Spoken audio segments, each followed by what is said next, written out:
Is it a buy?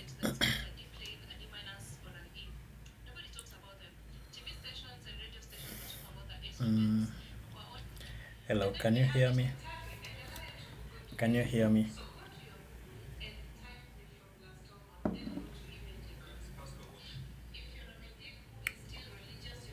Okay.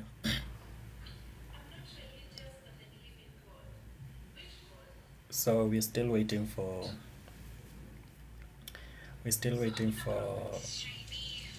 the open. Okay. So during London session, it was a buy setup. So those who know how we normally trade, so I normally tell you to always be waiting for this time. So what happened? Immediately we traded above this.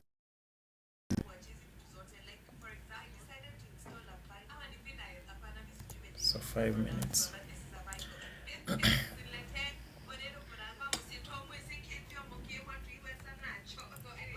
So everyone who came across this idea that I introduced lately.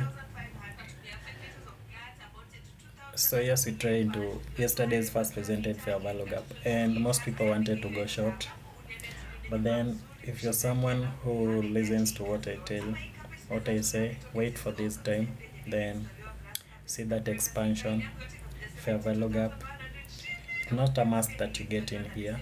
Wait for a close above. So once you close above it, there, that could have your that could have been your long entry.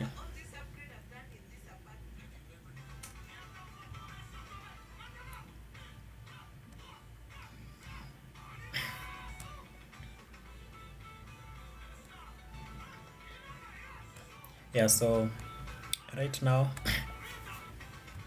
mm, I'm taking a second cohort of mentorship. So if you're interested, or if you know a friend who might be interested, then this is the time. Okay, so after we hit 10 people, no more entries is allowed, just like last time. Okay, so if you know of a friend who wants to study this and is interested, so just refer them to, just share with them about this. So batch 2 is ongoing. So if at all you're interested, just DM me.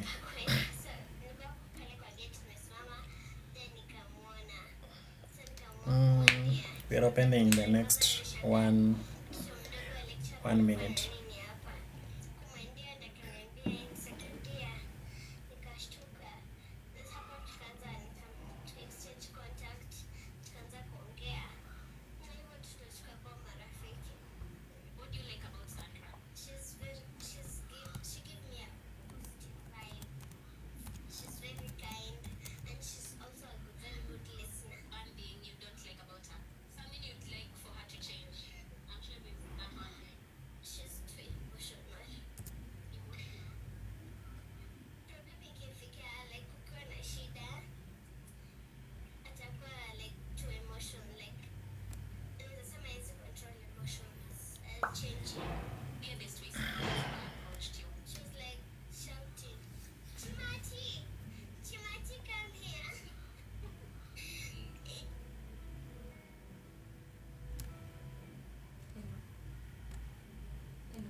So we're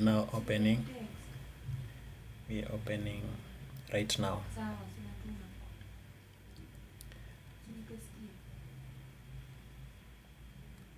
Yeah, good afternoon, growing limits. You good?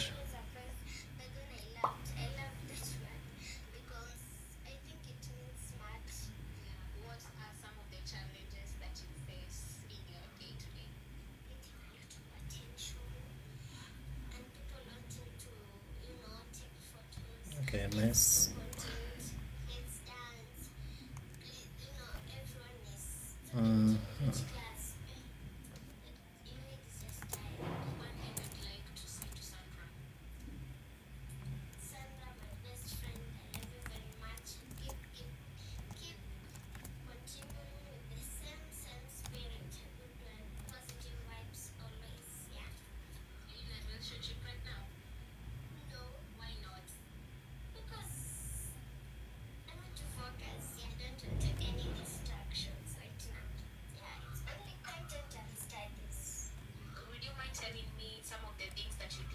So today is on Thursday.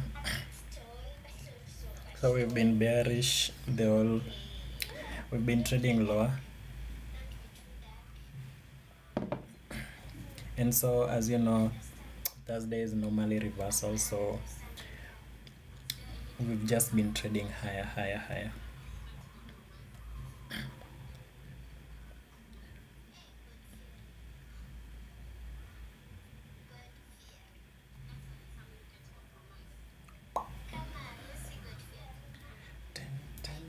Ten.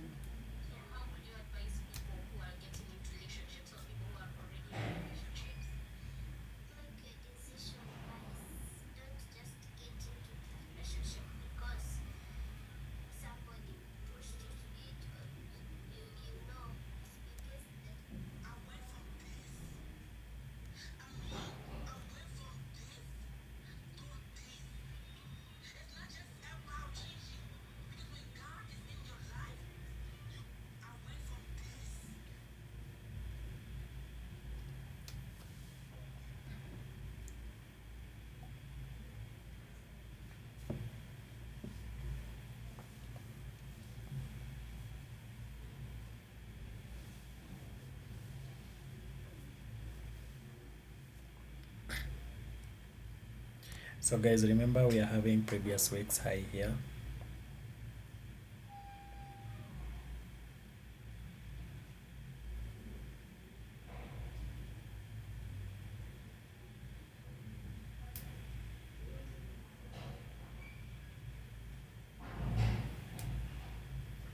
So previous week's high, slightly above that level. I mean this line here, that's our previous week's high. So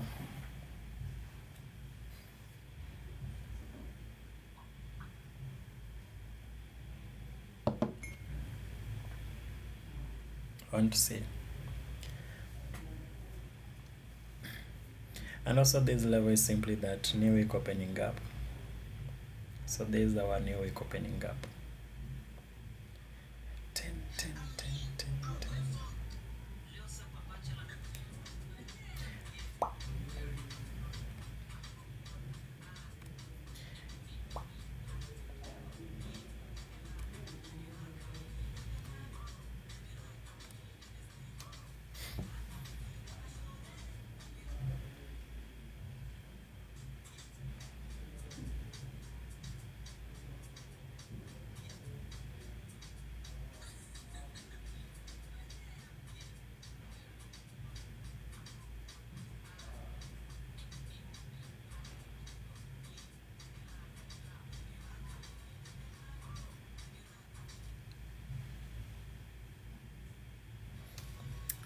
So this is the 5 minutes.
So I can see this this will be our first presented.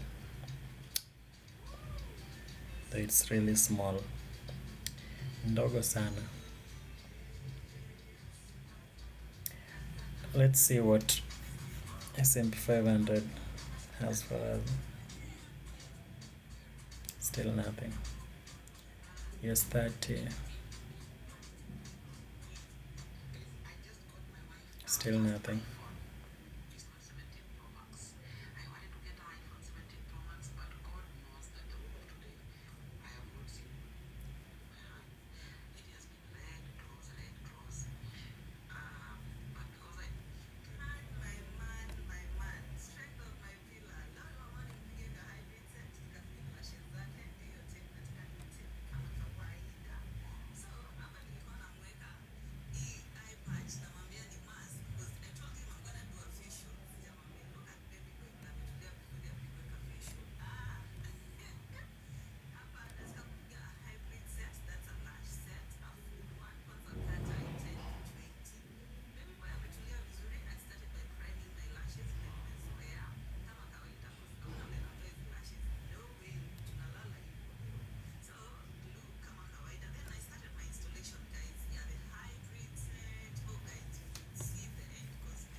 So nani anaona kitu?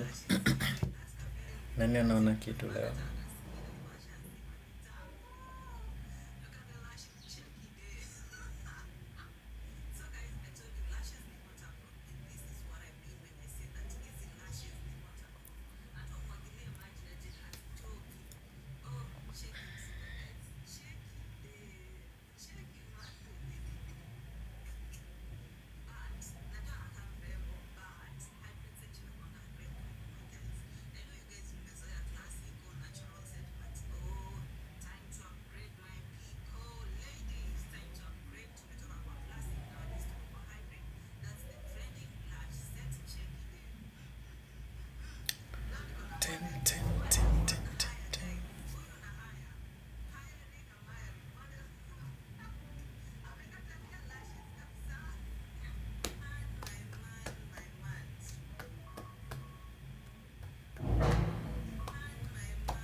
So right now I want to see if it can trade into this level.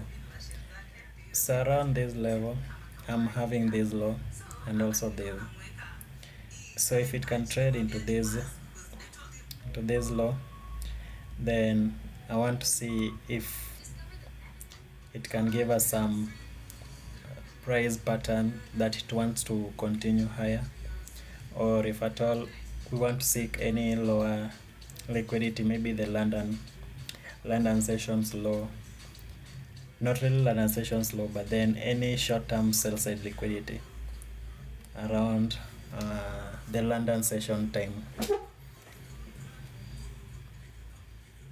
So that might happen or might still fail.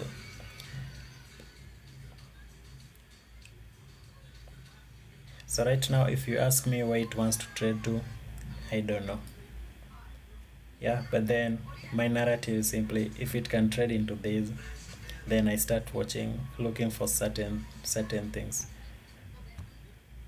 And also I've not checked on the hourly time frame and also 4H. We're just simply, right now we are rejecting this new week opening up. So we've swept any buy side liquidity that was resting above these highs. So these highs, any buy side liquidity resting above that, we've swept.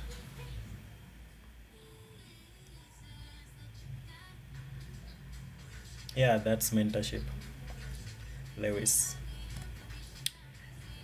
Yeah, so if you want to join, or you have a friend that wants to join, can share.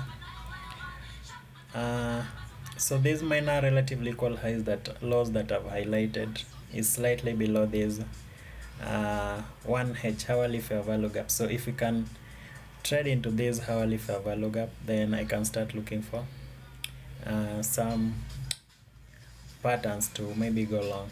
And also if it really wants to tank lower, then I'm having this first presented fair value gap, yesterday's first presented fair value gap. So if it can trade into these levels, the better, and then maybe continue with the longs.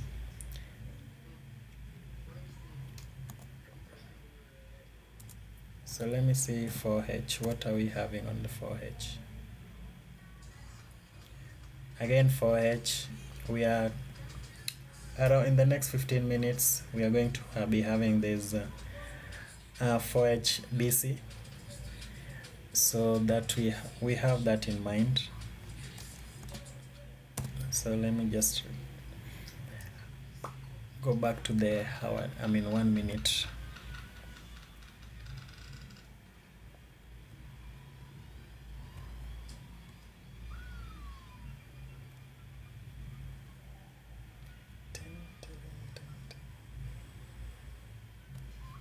So we've traded into this level and we can see that nice rejection, in as much as this first presented fair value is really small. So I won't trust any, I won't trust it fully. Yeah, so fair value gaps like this, most of the time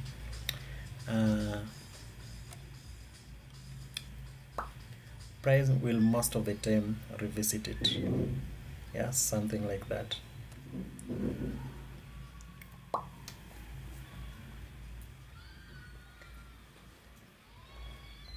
But then again, the fact that we are rejecting nicely, so that's good. That's good.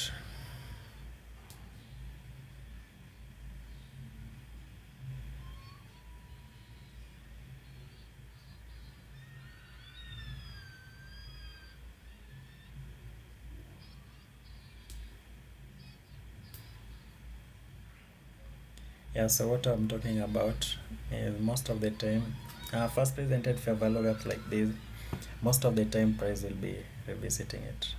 Something like that. So that's allowed.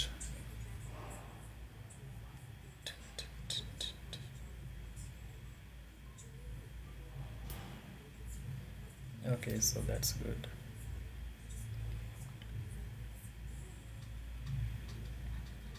So you guys understand.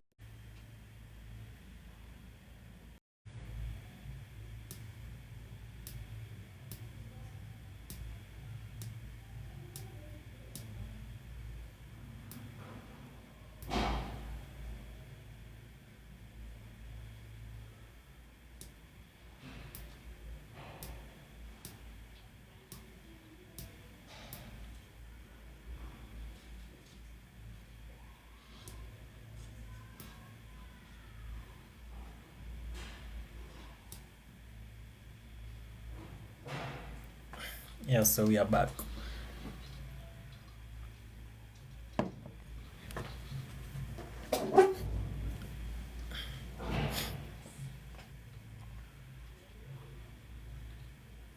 So can you guys hear me? Can you hear me?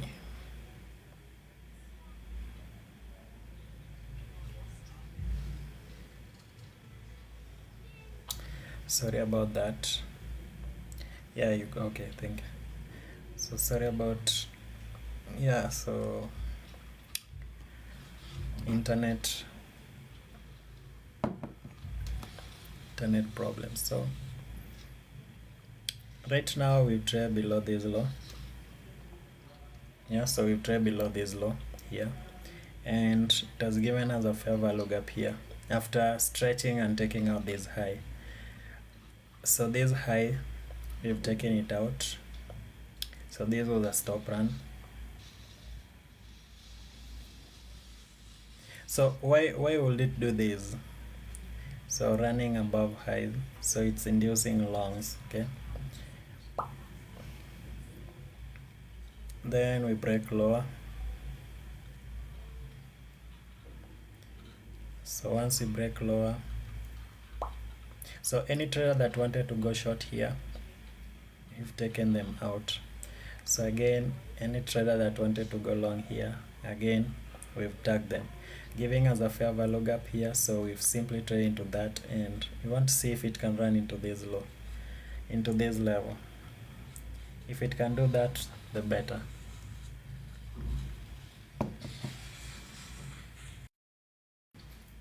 Because below this low, we were having that hourly fair value gap. So will it manage to trade there? I don't know.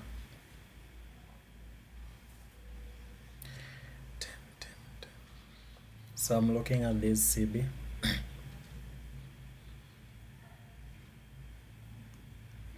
If again it trades into this level, then I'm now going to consider it a characteristic of a high resistance liquidity run. Yeah, because we might as well just be doing that the entire time until maybe a certain time premise that we like.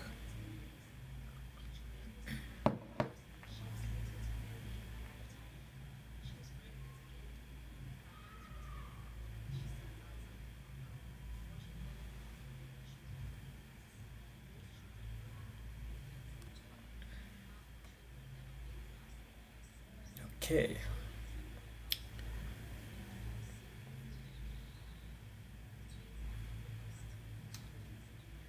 So today might be hard. Yeah. So patience. So again, we've taken out this low. After taking out this high, we've run these lows, and now it's trading, it's doing that. So this simply tells you that it might keep on doing this.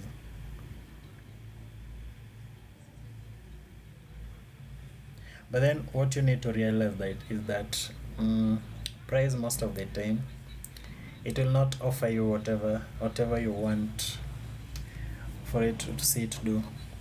Okay. So for instance, I love that, I mean that level that I've highlighted, relatively equal low.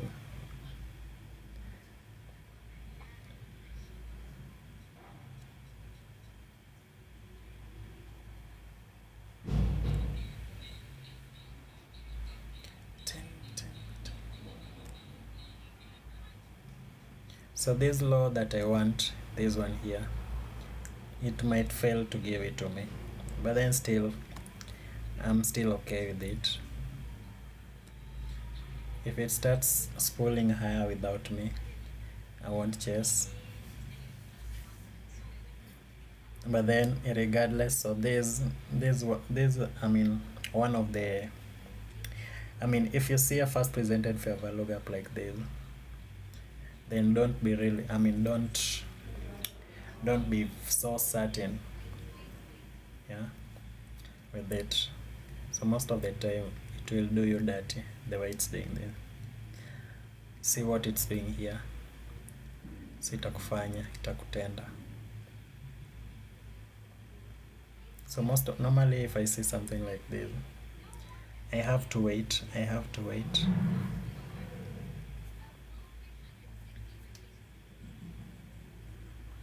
So let's wait for the 10 a.m. candle.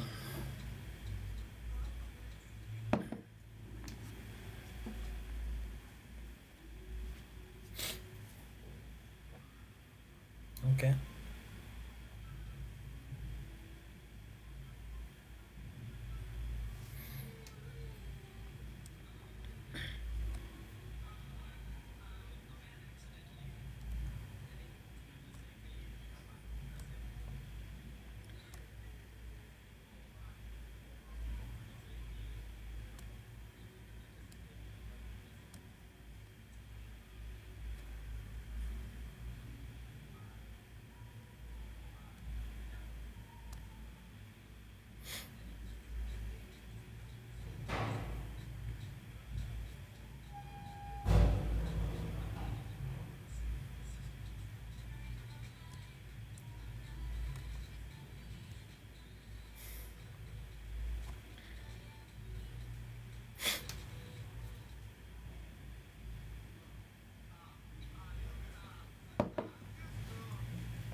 Yeah, so there's a level.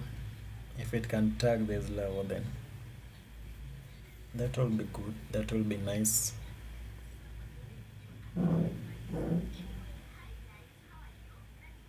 But then from my end, I'd say it's really tough today. Yeah. So if you can identify such conditions, then it's better if you just sit on hands.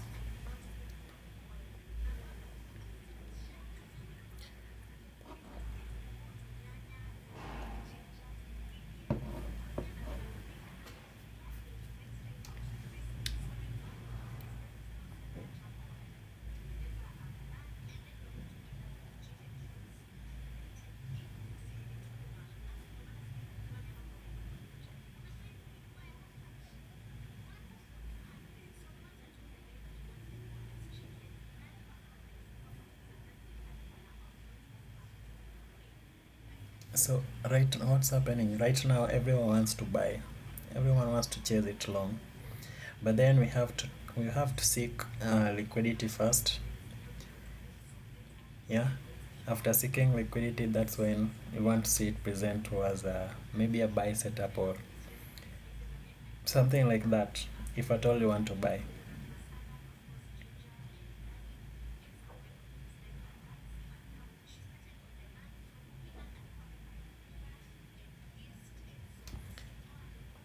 So let me see what SMP is doing. So there's at least clean. So it presented to us this first presented fair value gap. So with this, 80% of the time I'd really trust this. Once I know the direction.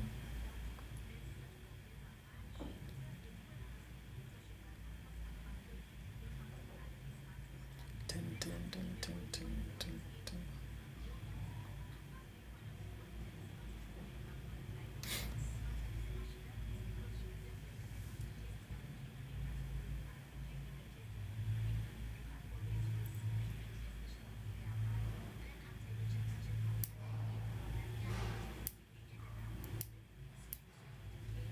So look at this price action, okay?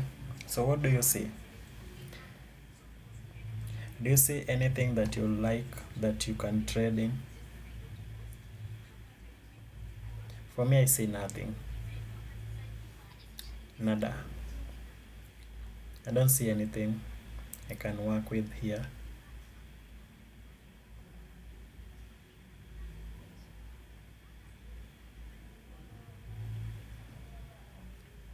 I see nothing.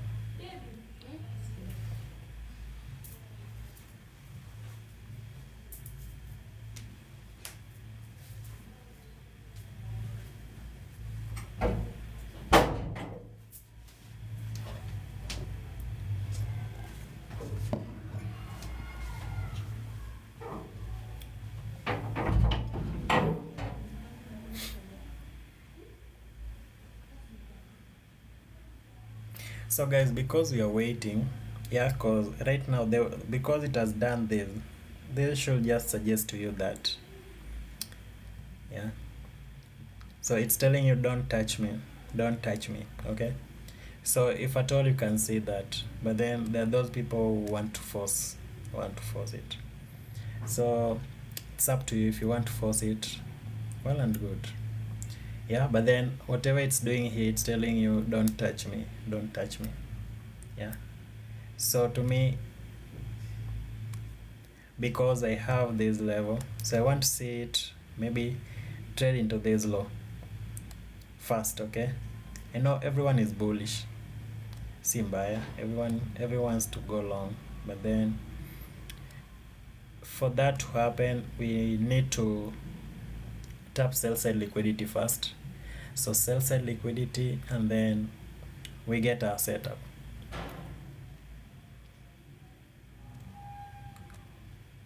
Yeah, maybe that continuation higher. So let's see. I want to show you guys something. So what we are having on, I'm in the London session. So you guys understand that London session, this is normally our time, okay? So what were we having above price? So yesterday's first presented fair value gap. So this is yesterday's first presented fair value gap. So what happened before our time is that price created this signature. So that high, low, higher high, and then we broke below this, giving us some fair value gaps here. So I know most people wanted to go short. The fact that we trade inside time, but then if you follow whatever I'm telling you or whatever I did tell you, yeah, and those guys who've been using this, who took this seriously, I'm sure you're seeing light, okay? I'm sure you're seeing light with these London setups. So I'll also live stream with you guys the PM session, so that I tell you the same things that I look for in the PM sessions. Yeah. So we had that high, low, higher high. Then once we break below this, that's a confirmation that it's now shifting low. But then why did this not materialize? Because you have, like I told you, you have to wait for time. So time, what do you see? We expand higher. So expanding higher after, so we had this low and also this one, so we take it out, then there's expansion. This is simply what you're waiting for. So once we expand higher, so during London session, I was just watching this. I was just watching. In as much as I woke up around this time, whereby I just entered and highlighted this. After seeing that on the 5 minutes, it was really clear. Then I sat through all of these so that, and in as much as I didn't live stream today, but everything was clear. So today is Friday, I mean Thursday. So Thursday, what do you expect? Reversals. So what has the week been doing? It's been trading lower. So Thursday reversal. So if the reversal started on maybe Wednesday, we created the low. So Thursday when we open, it's just a continuation. Yeah. So someone like you and maybe me, so once I see this speed, distance, fair value gap, so this one breakaway gap, this upper one, this is the measuring gap. So price, I want to see it trade into this. But once it confirms to me that it now wants to go higher by closing above this first presented fair value gap. So once it closes higher, then that simply tells me that it now wants to rally higher, go higher. Okay, so I'm having this breakaway gap, I'm also having this measuring gap. So I anticipate for price trade into this and leave this other fair value gap unfilled. So what happens? Price simply trades into that and then really struggles, and then eventually leaves it there. Yeah, again taking out this high, leaving as a fair value gap. So this one was, I mean, this could also be could have been your another buy entry level. Then we rally higher. So the best thing with trading when respecting order flow is simply you just come to the marketplace and look at for the fair value gap. So if it's the order flow is bullish, just wait for that pullback and then add your contracts, add your positions. Yeah, so something like that. So that's what we had during the London session. And now this session, now whatever is happening here, I just want to see it trade back into this level. So this low here, that's all I want. So after it has traded into this level that I've highlighted here, then I'll start framing if it now wants to continue higher, or if it again wants to seek lower liquidity levels. Okay, so something like that.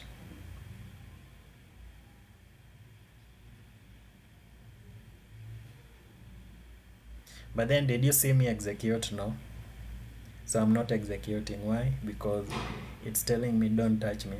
So with me, because I have a playbook, so my playbook simply tells me don't touch it, even with a 10 feet is it 10-foot pole.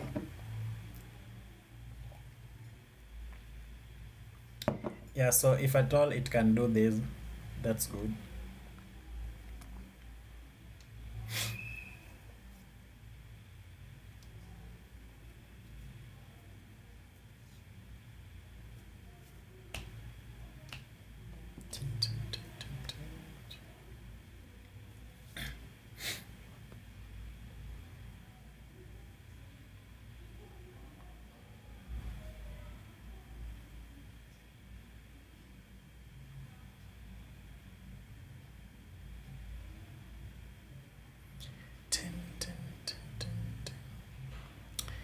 Okay,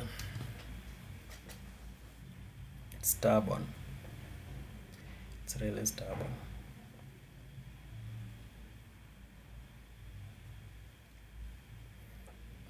Yeah, so what you need to know is that yes, it might give us this, but also it might deny us. So we have to be aware of that. It can give us this level or it can deny us this level. So we have sensitized ourselves with that idea. So whatever it wants to do, we just let it do. But then if we get this level, then we might be interested to do something, to act. But then if it doesn't do that, then still fine. We'll follow its orders, because, as I normally say, the market is our boss.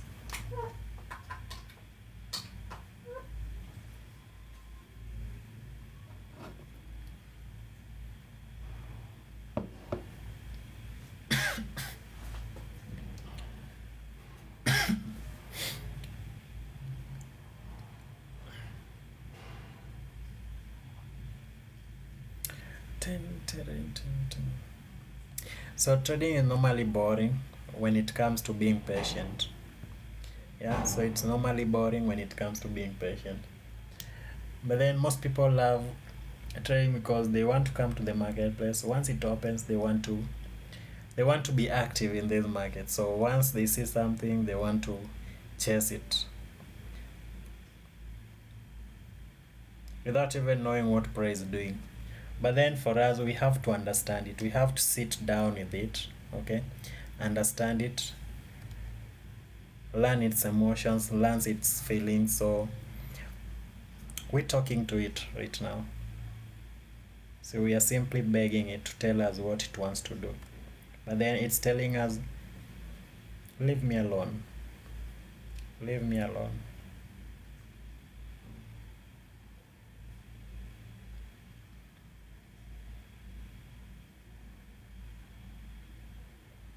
Yeah, so we are talking to it.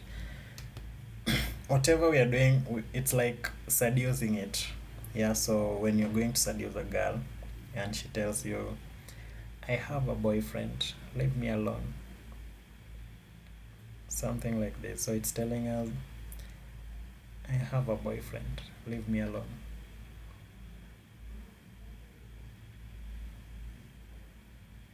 So if you disobey, thinking that you can seduce it, yeah, so you're going to be served on your ass. Yeah, so your posterior is going to be served. Utapigwa kidungi, kidungi.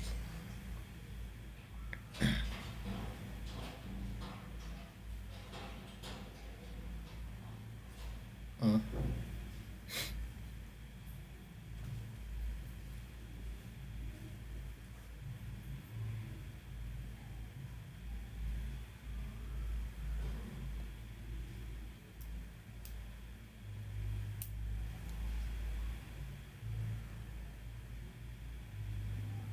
Leo pia iko choppy sana. Yeah. Iko choppy maze. But then unaona growing limits. And the fact that you've acknowledged that,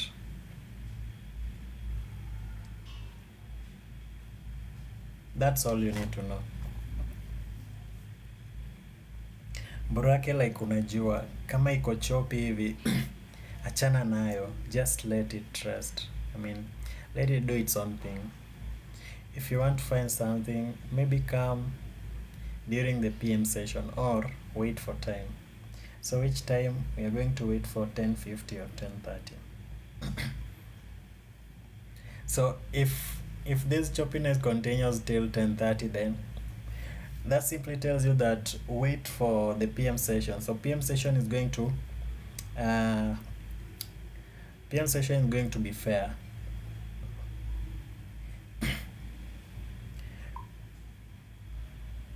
So right now, I know most people have got their assets served.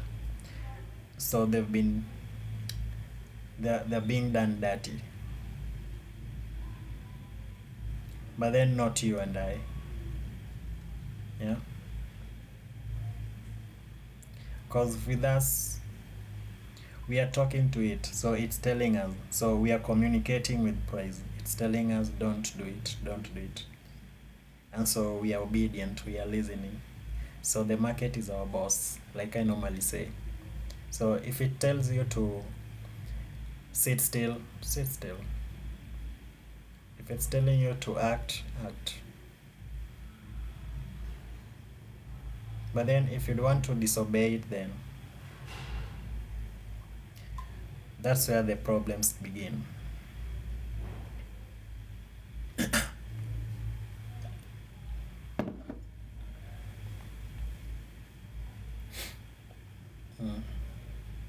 So right now ukienda Twitter utapata watu wanalialia, oh, Nasdaq.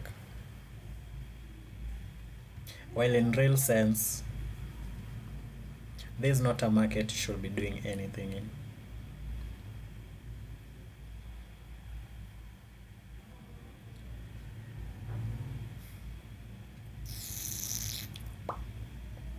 Ten.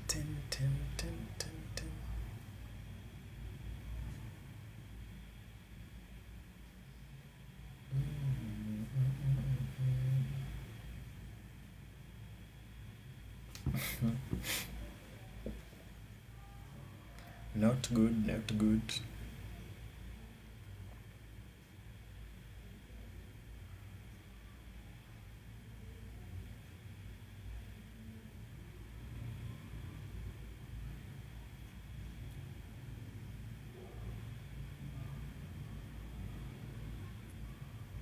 So let's wait for this 15 minutes candle to close and see what price wants to do next.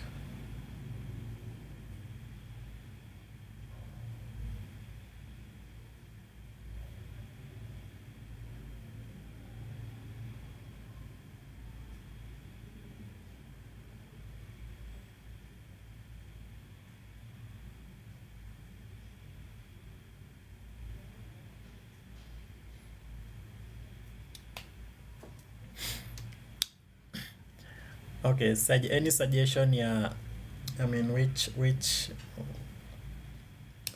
pair we should look at, because hii hapa like hapa na hakuna kitu.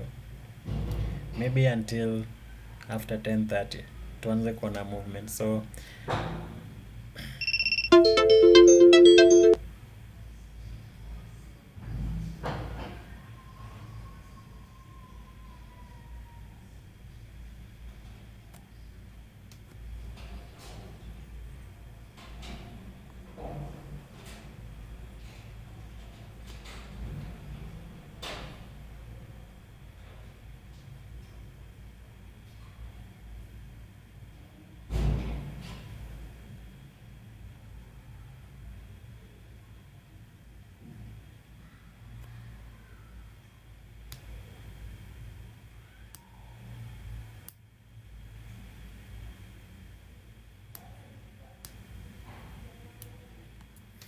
yeah, any suggestion on which market we should look at next? Sina nataka tuchambue market ingine apart from me, ama like tungoje tu hii hapa.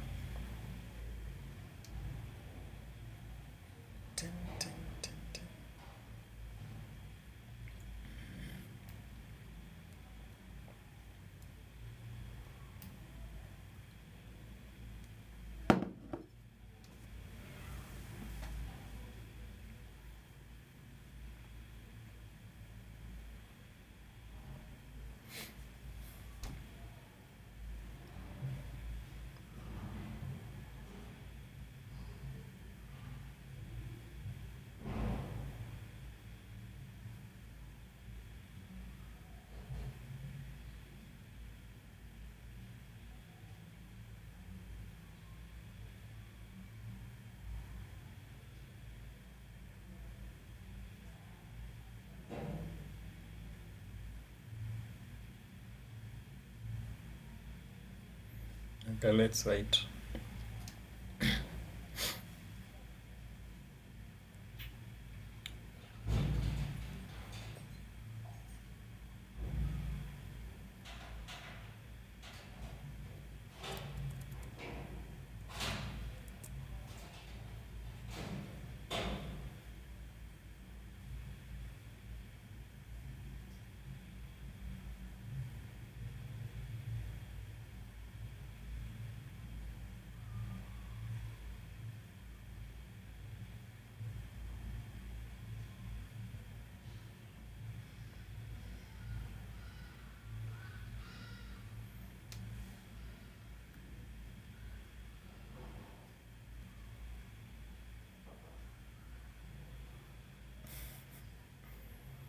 Gives a 5k. Oh, giveaway. Hizo zitarudi.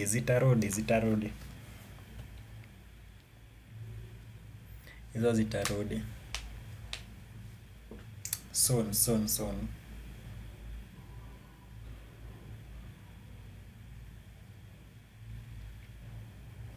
So growing limits, uko sure nikikupea account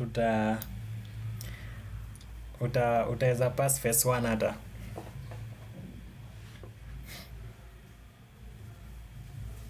Okay, ukifanya tu peke yako tu fiti. Juu mwenye nilipea last time like aliblow. Yeah, I'm sure.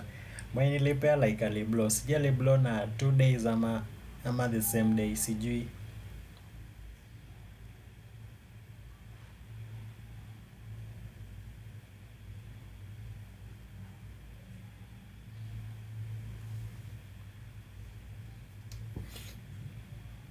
So mwenye nilikuwa nimepea alikuwa amekazana.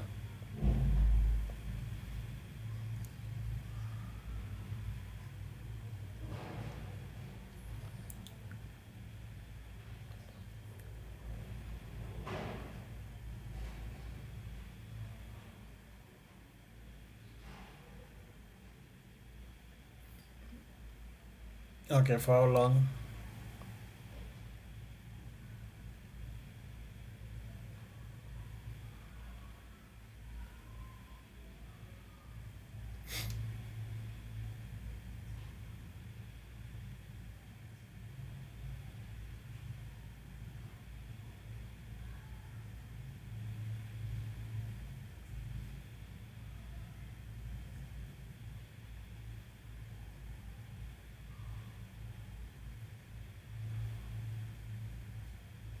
So how long have you been trading?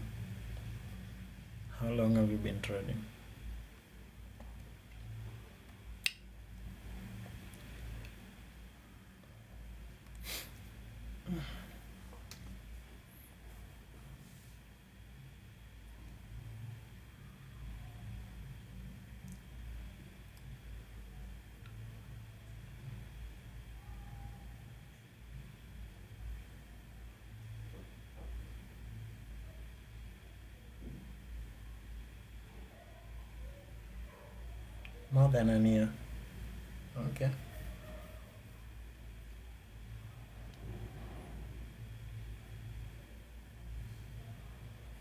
Yeah, but then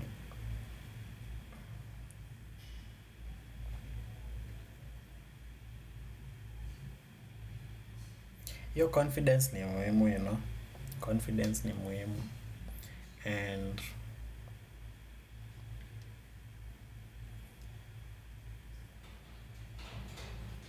yeah, acha nikwambie tu like props naye kutrade at times ukuanga ngumu. At times ukuanga ngumu kama like hauna the right mindset. Juu unaweza sema unajua. So hadi mimi nimezi blow kadhaa. Yeah.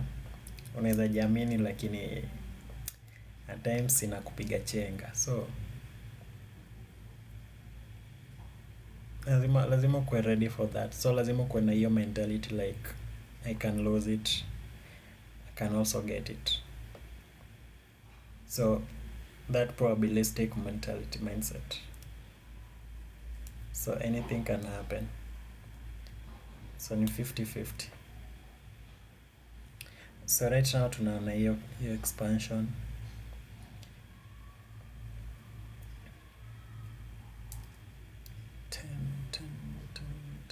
10-24. Okay, whatever.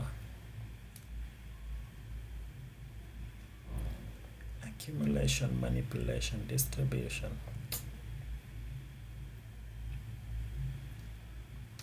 So here leo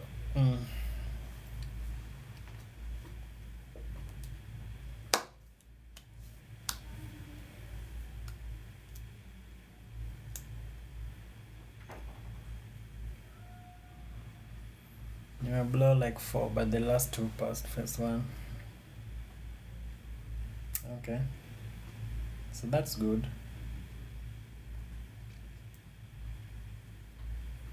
That's good.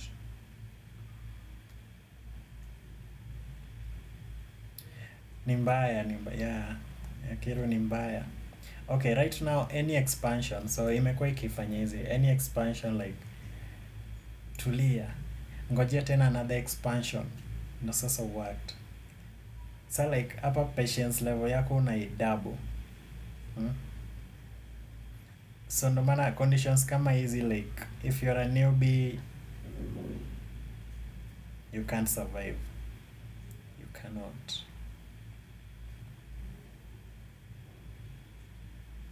So it's now good that this level the bodies are staying inside that, but then the wicks doing the damage, so that's good.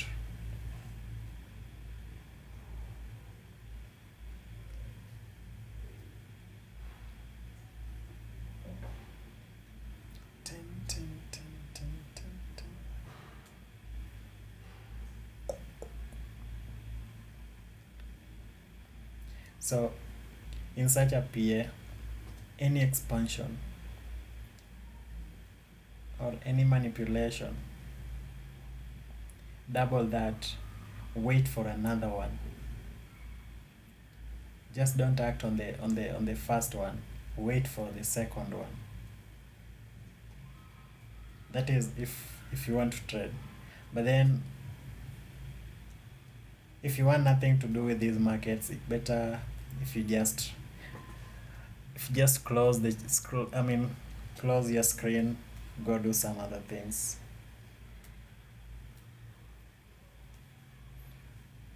Yeah, but for us we're just watching.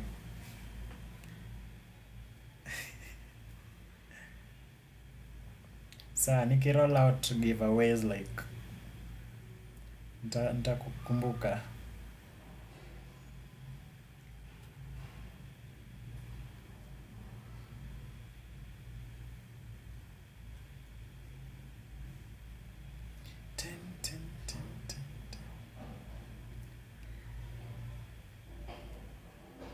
Yeah, so right now I'm starting to take batch 2. So batch 1 we are nearing completion. Batch 2 registration is ongoing. Okay, so only 10 people. Tell a friend to tell a friend.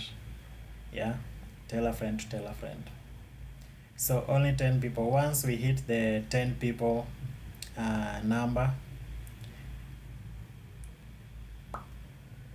no one else is allowed to get in. Yeah, so we hustle. Yeah, so thank you for the support. Yeah, so we hustle, stack those accounts nini. Yeah, stack to those accounts. Itajipa man, itajipa. Okay, so nearing 10:30, so we start seeing the algo doing its thing.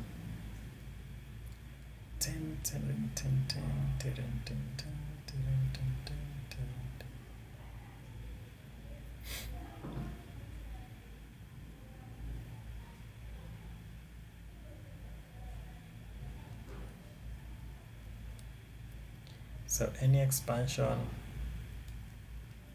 don't act. Wait and wait and wait and wait and wait and wait. So ni mbaya.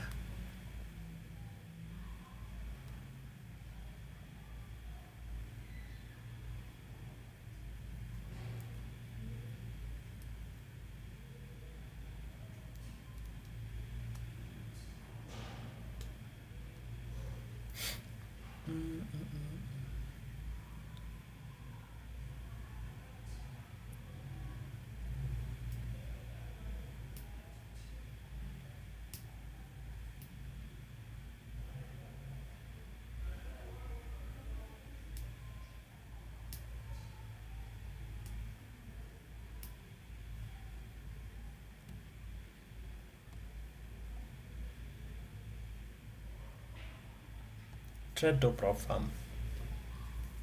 Yeah, prop ziko poa. Unless kama uko na dofiti, I mean capital tangible. Nasikia huko nje wanasema financial muscles, but then kama una hiyo, like, resort to prop firms. Yeah, itakusave. Let's say uko na $500. So hiyo $500, instead ya okay, yes, unaweza trade nayo, but then again angalia, what if your $500 like we leverage, alafu uchukue maybe hata zero challenge accounts, uchukue tu hata kama like 5 hivi ama 3, uko sure huwezi pass hata moja, upewe payout.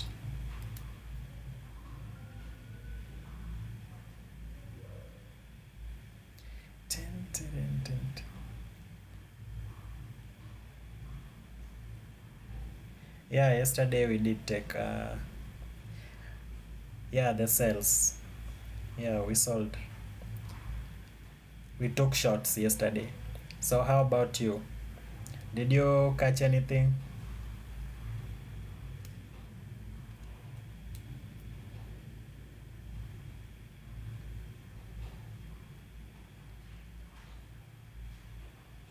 Yeah, that's good. That's good. Yeah, so we took shots and it delivered nicely. So everything was aligned. So I just say that if you see an expansion, be patient and wait for, increase your patience level ×2. Because the first thing it's going to do, trust me, it's going to repeat it. And then now maybe the real move now comes in. So right here, whatever it's doing, don't trust it. So you see there's large displacement candles. Don't trust it. Don't trust them. Don't.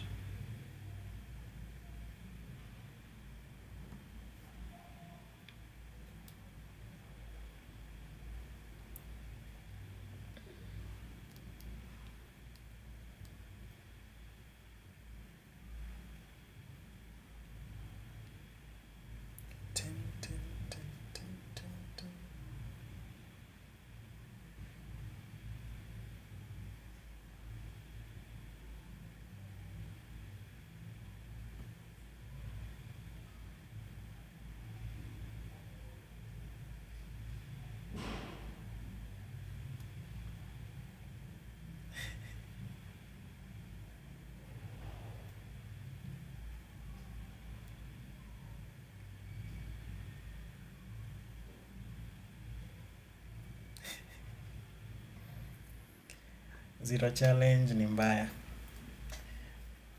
Okay, but then I believe if you want to trade prop firms, then you need to have solid rules, okay? Yeah, in as much as it's really difficult, so that's the essence of it. So props are meant to fail you, to make you feel like you can't do this because of the many rules. But then if you have your own rules, so just set your own rules, and I feel you can maneuver through these spaces. Been trading for a whole year, and the intuition to avoid this displacement is crazy. Okay, but then yes, at times okay, now that's not intuition, that's impulse. So you know very well that the market has been choppy, but now you see this. So impulse is simply that rush decision, so it's telling you to get in now. It's now leaving that level, get in. So that's impulse. But then intuition, if you learn to trust in your intuition and not impulse, rather than impulse, then you'll find that impulse, that rushed feeling, so that rushed sound, it's telling you now get in, it's now expanding. Yeah, it's now, see that displacement, it's now leaving this level. But then intuition, yeah, it's telling you to wait, wait, wait, wait and wait. And then when it's right, you'll just feel it's right. Now get in. Shouldn't it trailing? Oh, trailing stops. Okay. And remember, trusting every displacement. No, you shouldn't trust every displacement. That's a bad idea. Yeah, so right now we are rolling batch 2, the second cohort of our mentorship. So registration ongoing, $250 for 4 months. Yeah, that's a good price. Only $250 only. So that's simply 30k Kenyan shillings. 2613. 133. Okay. So again, what's happening here is that, so I told you, once you see an expansion, what you need to wait for, okay? Wait for even a much bigger expansion, so something like this. Then remember, below this price level, we are having these relatively equal lows. So, yes, I wanted this level, but understand that again it has given us these relatively equal lows. So the fact that these levels, these lows are resting above these, so I'm now not interested in this. I'm now interested in these lows. Yeah. So if it can do something like come trade back into these levels. So right now, this is now the new pool of liquidity. So everyone that went long, they have scaled their stops into this level, into this low. Yes, I might be wrong. It might not even trade back into these levels. But then I'm still fine with it. Okay? I'm still fine with it. So if at all it trades into this, still good. Well and good. We look for something. But then whatever is happening might happen real fast. So let me check 5 minutes. Okay. And also remember, not every, equal laws are relatively equal laws. So something like this, that might also be something to consider. Not all equal laws are relatively equal laws. So I don't know. I also get it wrong, so wait for 10:50, 11:10 macro to enter for longs. Yeah.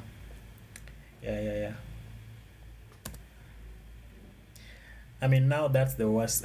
That's a wise thing to do. Wise thing to do.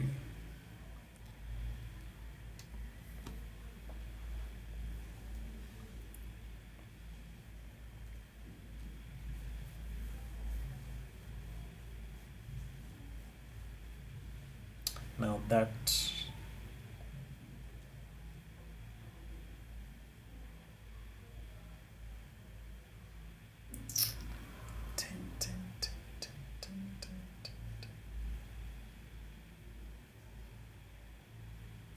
so at least now price starting to show some signs of it moving. Okay, so at least right now we're starting to feel like, yeah, so it's telling us to get ready,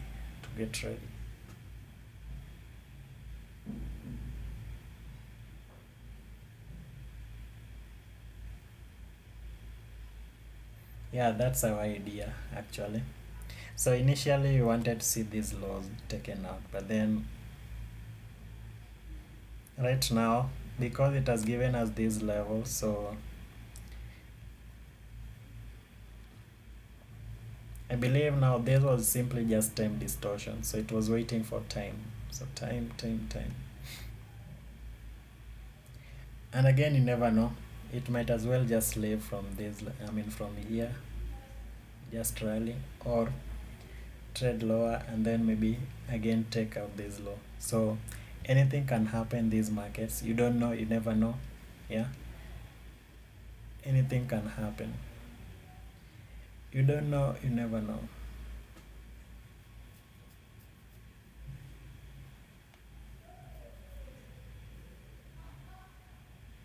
But let's wait for the next 20 minutes. So 10 minutes, that's 10:50, and then to 11, 10:50 to 11:10. That's also, so in the next 30 minutes. The next 30 minutes. So saa ingine ni ngumu. But then guys, whatever you're looking for, it will just come to you. So these moves, they just come to you. So don't force anything. Alan Mwangi, mimi nishabai. Okay. Ni sawa, like maybe umeona setup yako ni fine. Provided you trust in your analysis, that's good. Yeah, so I normally say that if you see something that you like, just act, okay?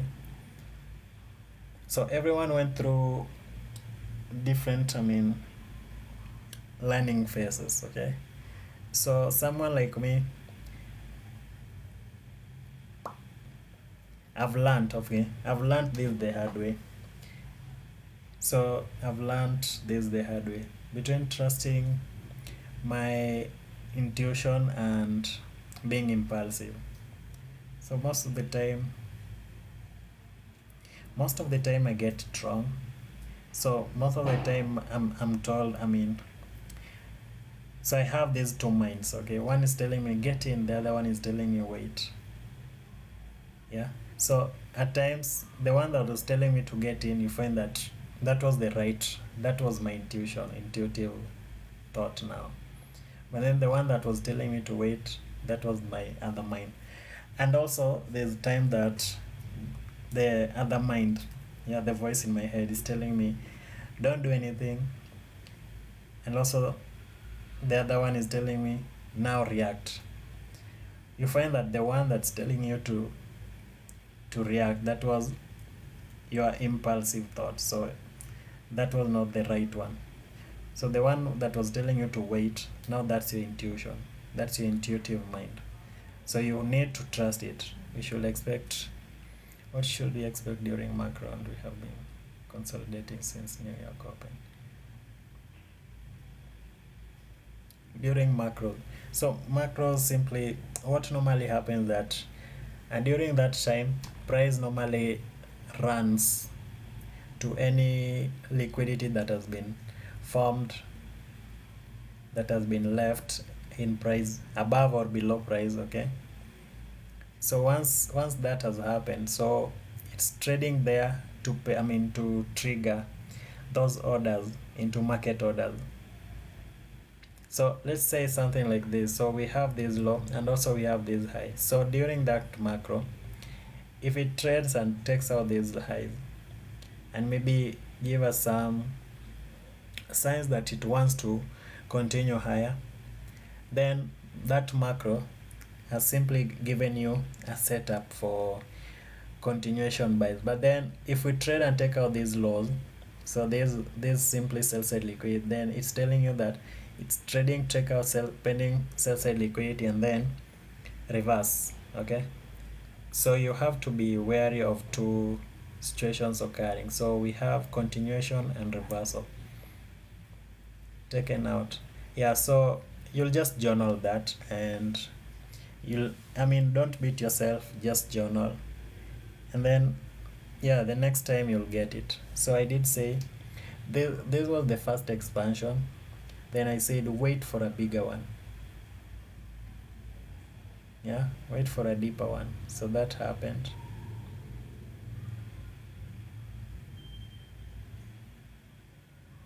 And now we are having this running, now coming to take out this low, and after that we want to see what it wants to do next. So how much do you value your description, or do you trade pure mechanical setup? I mean, uh, I trade. I mean, I don't know how to answer that. I don't know how to answer that. SMT with ES right now. So let's see.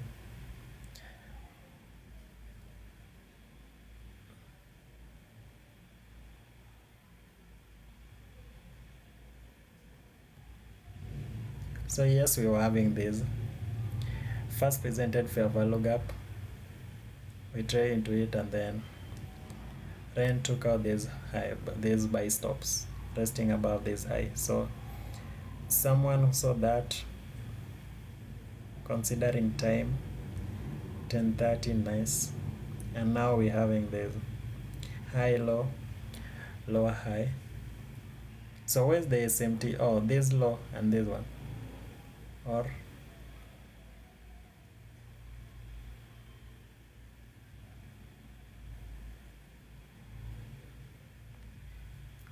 yeah, so now we are running below that level, and whatever it's doing now,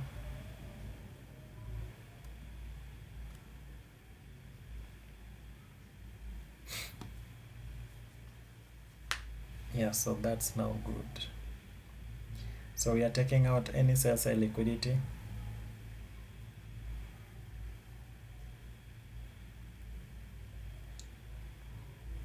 And we wanted to see it trade into this level, these lows here. So if it can do that, the better, you know.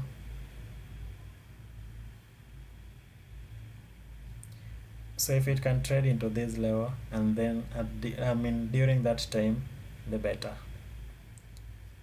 Time price. 10, 10, 10, 10, 10, 10, 10, 10. So today, these markets are simply telling me to just wait. Don't do anything. Don't do anything. So now, let me ask you, between this one and this one, which one now is the real manipulation? Yeah, between this leg and this one, which one is the real manipulation? Hands fold. Which one is the real manipulation? Is it this one or this one? Downside one. Okay, that is if at all now you are considering a run into maybe this higher than that and that price level that you highlighted.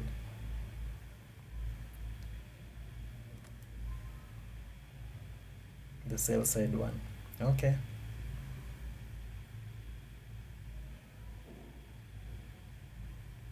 So everyone is saying this one is the real manipulation.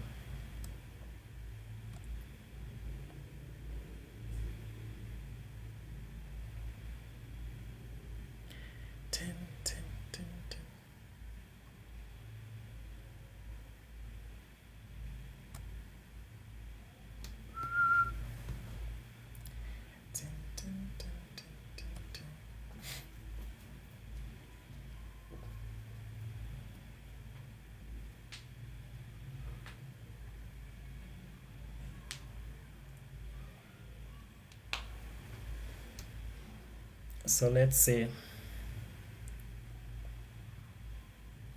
1050. So I'm saying we are having this fair value gap here.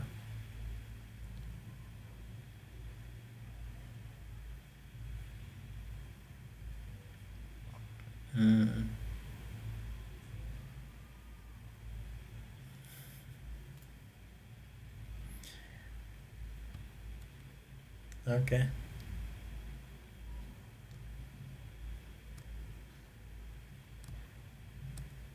We tapped into Monday's first presented fair value gap. That's good. That's a good insight. So let me see 5 minutes what we are having. Whoa. Whoa, whoa, whoa. A chart.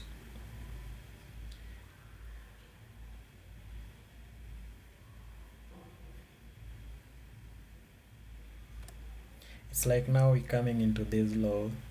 So 5 minutes you're having this fair value gap. So still nothing.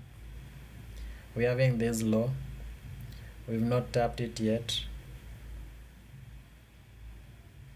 So this one and this one. So we've not tapped this low. So now it's 10:50. Okay. 15 minutes.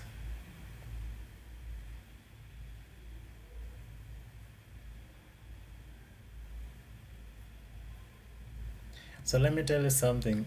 Don't be in a hurry to look for longs. You have to wait. You have to wait and wait. So right now it's trading into this level. Also this level we're having some old new week opening up, so I'm also wary of that. Yeah, so let's see. 10, 10, 10, 10.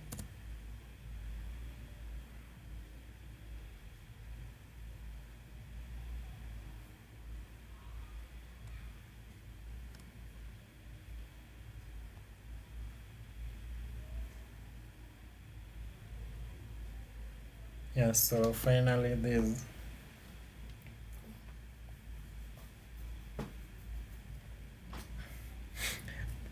Okay, so let's do the quick one.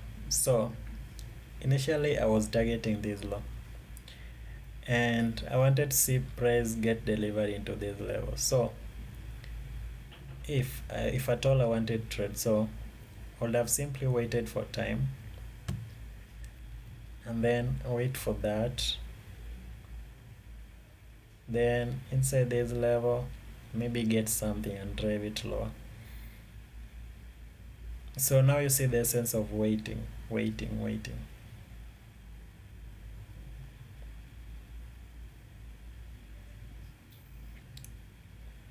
So to someone this can be your markup. So that time that Lucy normally talks about, wait for that expansion. So we did say, if you see, so accumulation, expansion, or manipulation, after this consolidation, if you see this, wait for another one.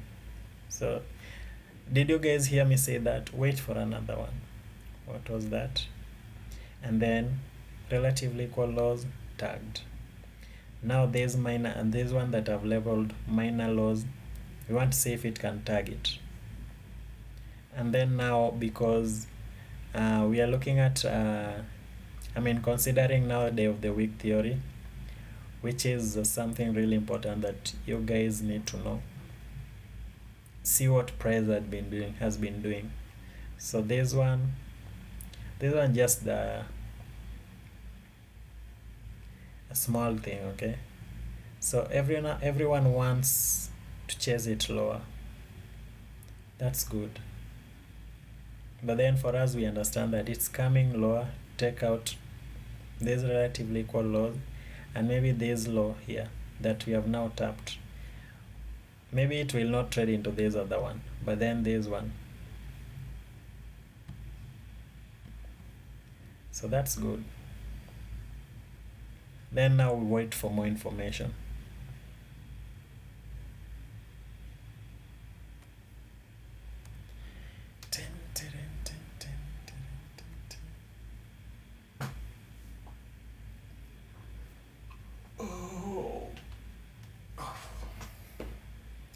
Kwa majina naitwa Iye.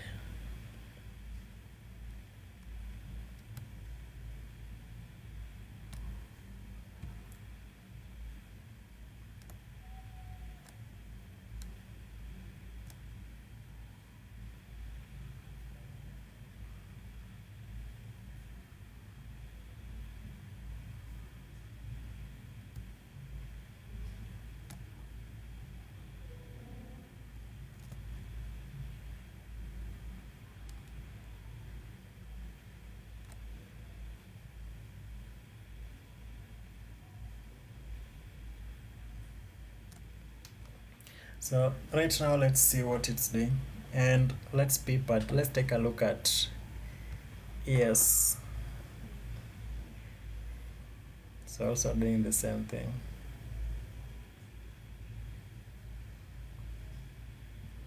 So trading below this low, and it's doing that now. So careful. So what I'm interested in now is this fair value gap here.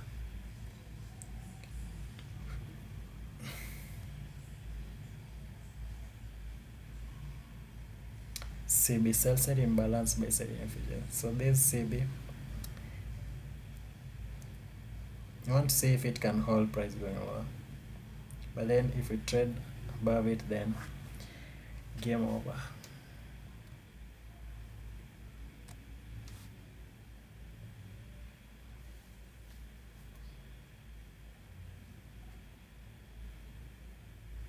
Waiting.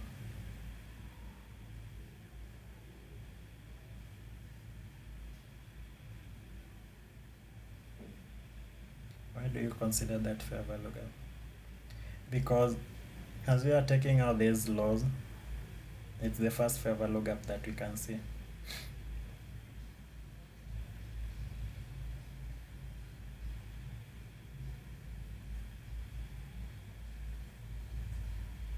Yeah, so we were taking out these lows. So immediately we were taking it out, so this is the fair value gap that was formed as you are taking out this. And also remember, this should be a bearish order block, but then if we trade and close above the main threshold, then that simply tells you that it's very weak. Then we rally into this level. Once you trade into this level, I want to see either similar thing, so a displacement higher, or trade and close above the upper quadrant, open and then rally higher, something like that. So we are reading price before it happens.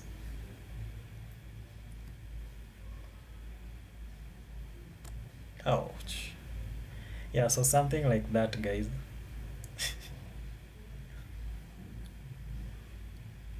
That's crazy. So we are opening, we are closing, and then see what happens.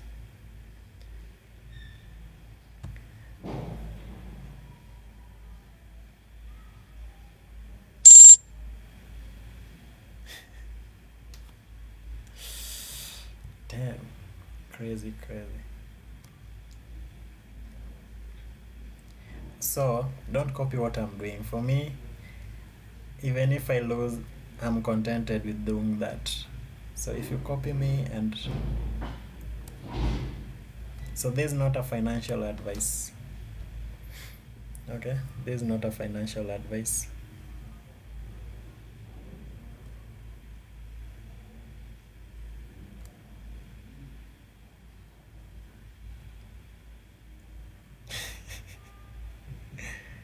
Yeah, so this is not a financial advice. Don't copy what I'm doing. Yeah, so act from your own consciousness. So don't cheat.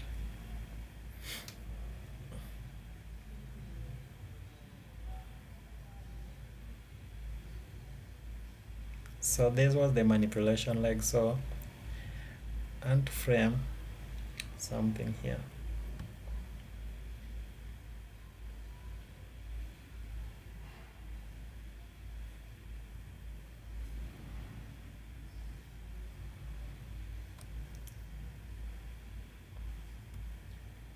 So I don't want to be in this market for so long, so just that.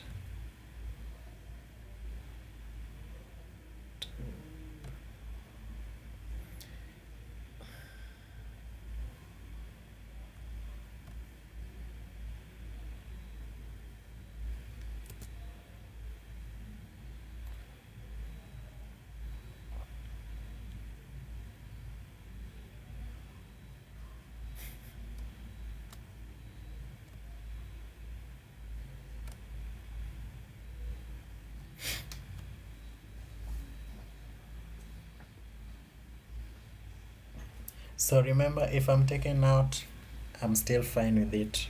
Yeah, so everything I wanted to see. So we've traded higher, closed above, and then also we've really closed outside. There's a fair value gap, okay, that we highlighted before. Everything unfolded. So what happens? We entered long, and you guys know me very well. My first partial going to come above this. There's a 930 open. There's high here. Yeah, so call it being a coward, but then that's just it, man. That's the name of the game.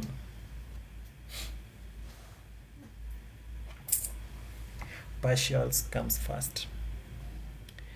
So you pay the trader, pay the trader, pay the trader.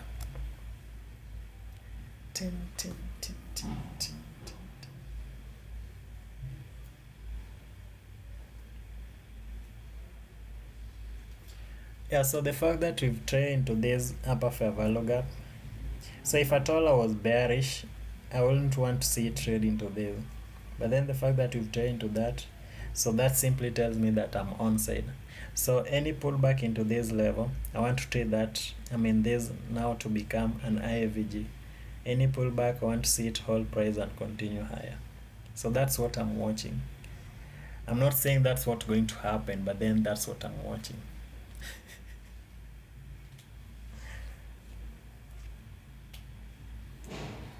Yeah, so guys, the way I see taught us, or so you see this skill is simply transferable. So everything he taught us, or I learned from him, that's the same thing I'm doing here. So I'm just replicating. So I'm just his protege. So everything he taught us, or everything I learned from him, that's what I'm doing here. So if he told me to take partials at any swing high, I simply do that. Yeah, because that's what I learned from him.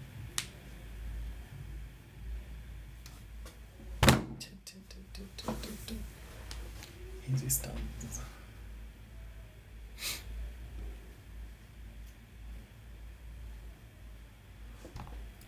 T-shirt near white.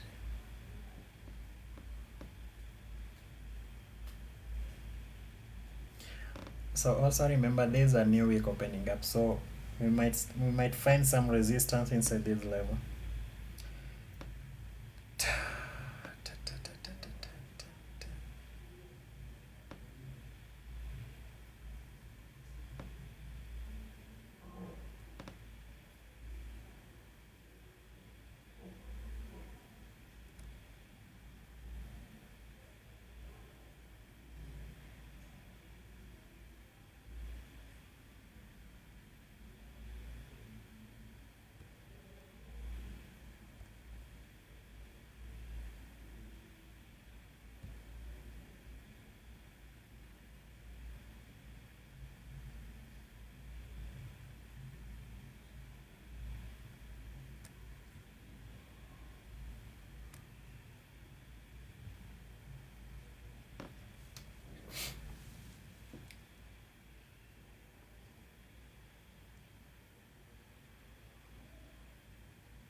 So right now, what are you thinking on?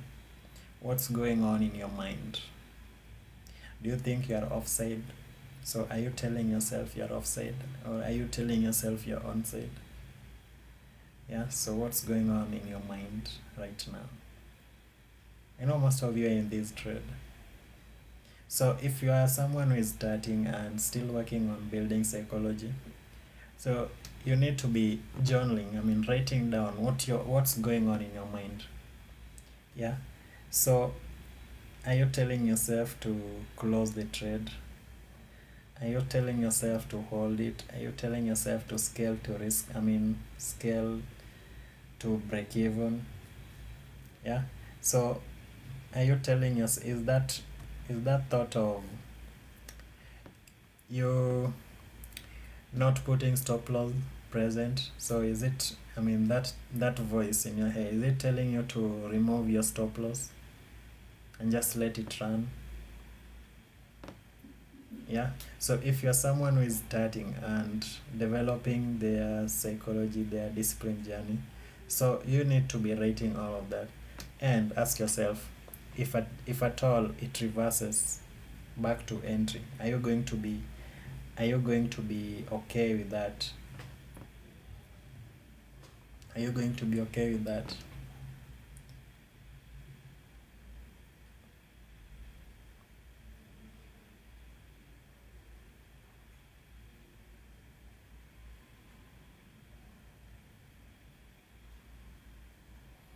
Was selling at 950 macro from first presented favorable. So that's good. So did you take something off? That's good. By the way, that was a good idea. So what I was just saying, if initially we had the idea that you wanted to trade into these laws, so what you could have done, just waited for time, accumulation, manipulation, then we distribute into that law. Then now you want to see this, if at all it will work out. Yeah.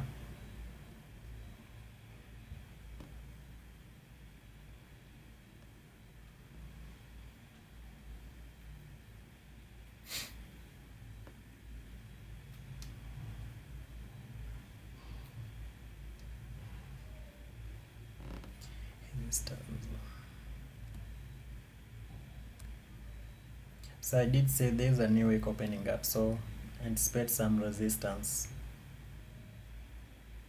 Yeah, so the way we saw this, so trade into that level and then we saw it push price lower. So also again anticipate some resistance inside that level. So once you know that, you don't worry about anything. But then if it's going to take too much time inside this level, then you're allowed to take something off. Okay. Resistance. So 950 to 1050 to 1110. 1050. Yeah, so 1050 to 1110. Just in 1 minute time. So ask yourself, if it trades back into your entry, are you going to be comfortable with that? Yeah. So by you journaling, asking yourself those questions, then writing them down, what you're thinking. So you're simply telling your mind that I'm calm, I'm relaxed, I'm relaxed. Yeah. I believe in my analysis and I believe in my model. So I've waited patient, so I've really trusted in these markets. I've trusted in time that during this time I might start seeing something. So I also trusted in myself to wait patiently. So while I was waiting, while I was trusting in myself, so I was patient, yeah, that my model is going to be present. To present itself. So by the fact that I was patient, yeah, so that patience builds my confidence. So now my model has presented itself. So I'm now confident that it's going to hit my target. Yeah. And so by that, that confidence, what it's going to build up is simply that going to give you that process oriented mindset. So you feel like you're calm, yeah, you submit everything to the market, you leave everything to the marketplace, So if it wants to do that, let it do that. If it wants to do the opposite, fine, still fine. Yeah.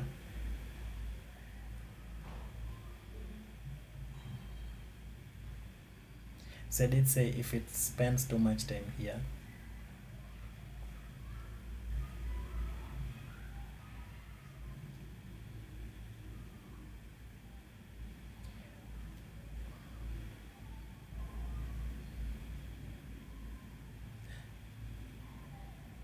Okay, so let's say from 2022, I have data from 2020, I mean, forward testing from 2022 till now. So 2022, every data from 2022 till now, that's forward testing. Then 2022, going back 3 to 5 years, I have the data. 2022 going back, and then 2022 till 2025, I have that data.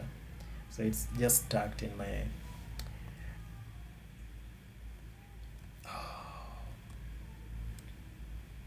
yeah. So if at all it trades back into this, are you going to be comfortable with that? For me, I'm comfortable with that because I've submitted everything to the marketplace. So I know it can either hit TP or run to stop loss. And the fact that I've acknowledged that the risk is there.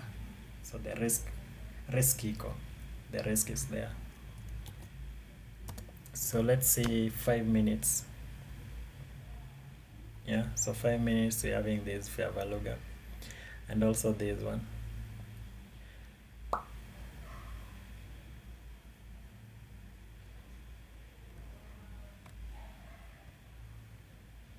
Thanks for the info. You're welcome. So again, remember, it was high resistance liquidity run. So this still accepted. It might trade back into this level. So still accepted. So that's why my stop is just below this. So if it trades till the open of this candle, then I'm fine with it taking me out, because with that I'll be really offside.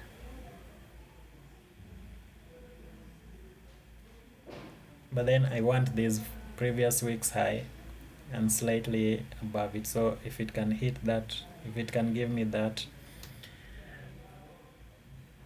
I'll be fine, I'll be good.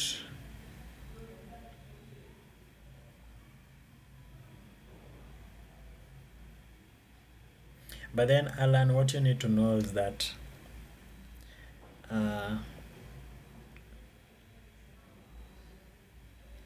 with everything that I learned when backtesting or forward testing, it reaches a time whereby you forget everything and then start afresh. Yeah. So let's say I was backtesting something, I was developing a system. So you find that each and every single month or after every 3 months, so I knew ideology comes into your mind, and then you now scrape off everything that you learned, so you start afresh, because this one now seems to be much clearer compared to the other one. So be ready to deal with that and all of that. So it's really crazy, man. You can spend the whole year building a system, and then it reaches a day whereby you see a different thing. So you scrape that, you start afresh, start afresh. So that happens. And that did happen with me.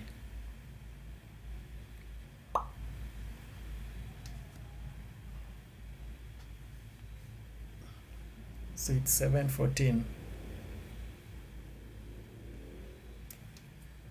Whew.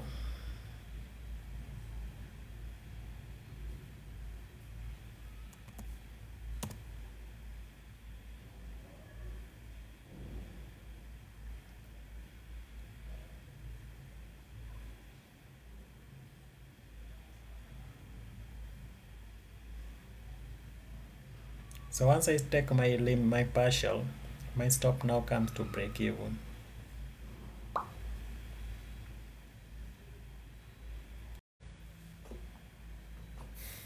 So I've told myself that yes, it can come back to my entry, and I'm not afraid. So if it traced back into my entry,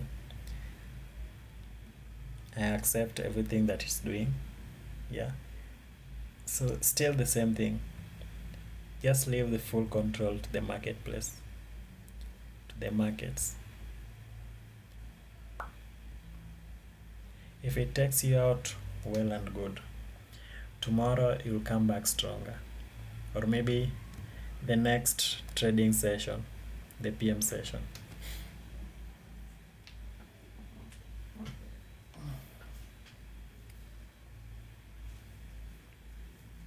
11, 16.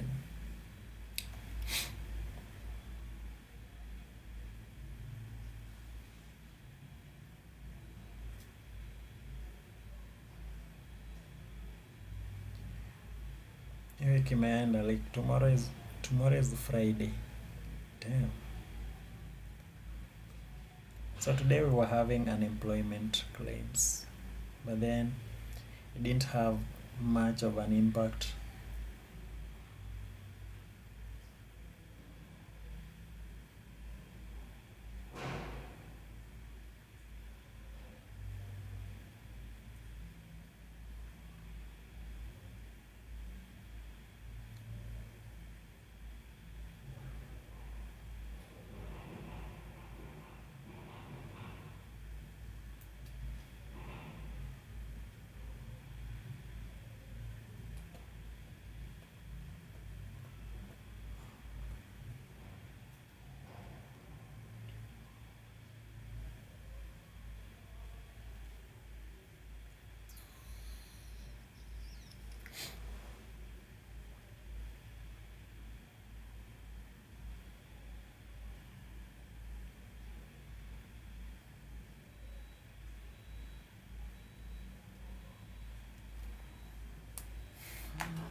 So it should now run to above this high now.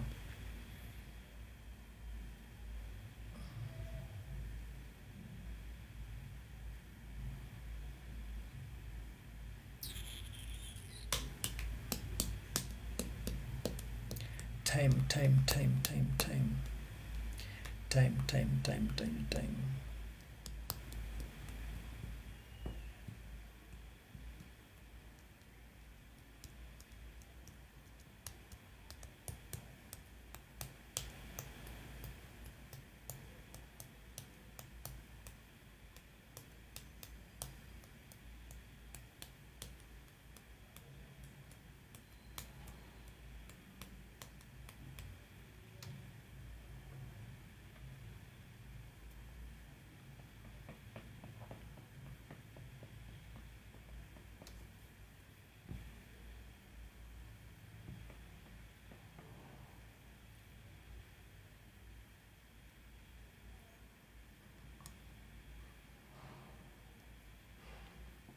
time.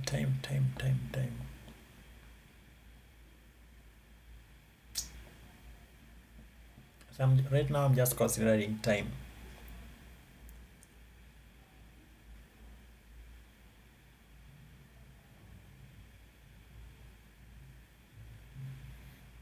There are certain price levels that I needed to trade to before certain time.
Yeah, so that's sound of profits. So right now, don't care what it wants to do. So the trade is now risk free. So after taking out our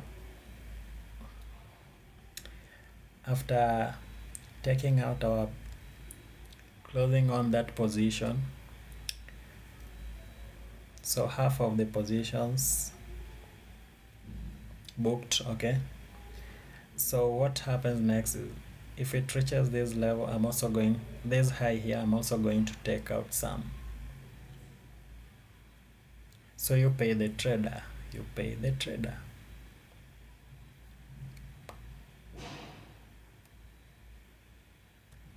So you guys, you need to understand that if you look at a lower time frame, see this low and the high that was created under this higher low. Once we break above this with speed and distance, this was also another setup here. Look at a lower time frame, you're going to get this low, high, higher low, break above, speed, distance, fair value gap. So this one here. So why I was saying I need to see it run higher. So we dipped one more time into this fair value gap. That's on a lower time frame. You're going to see this also setup.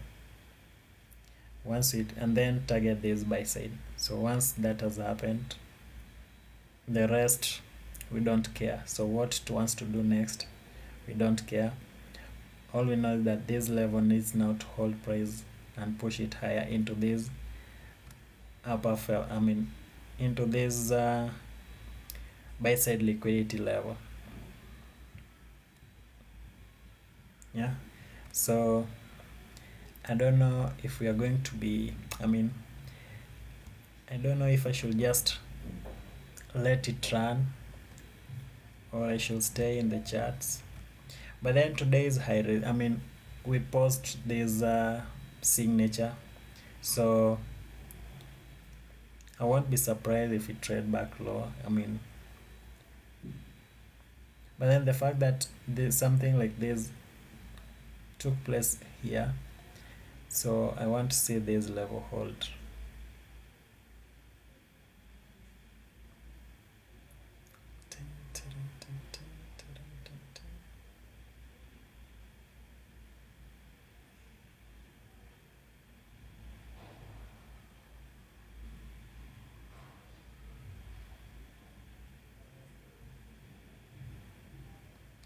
So the good thing with booking profits, I mean taking partials, that even if it trades lower, you're still winning.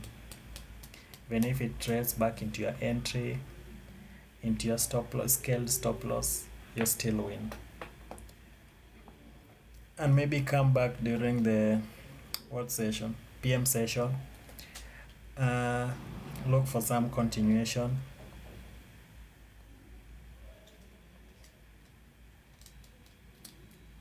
Look for a continuation pattern. Then execute. So right now I'm watching this BC here. We are trading back into it. So if we trade below this, then expect price to do something different. Or if it just sweeps it and then run on stops, that will be something good. But then if it trades lower, takes us out, not panicking.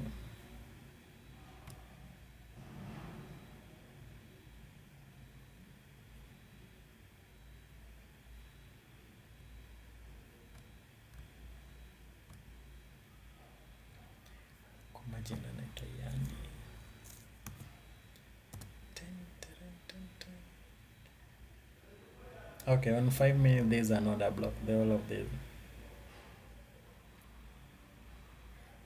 had a day, yeah. So if we get a down close below the main threshold of this order block, then it's still fine. It might as well just take us out.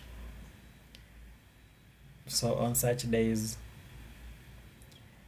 yeah, if you're not careful, you get served.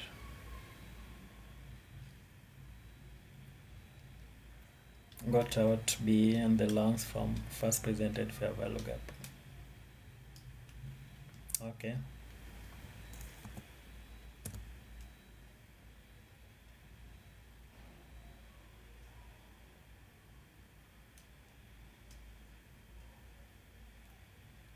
So let me ask, where's your first presented fair value? Are you using this as the first presented fair value gap? Parik sheet. Are you using this as the first presented fair value gap?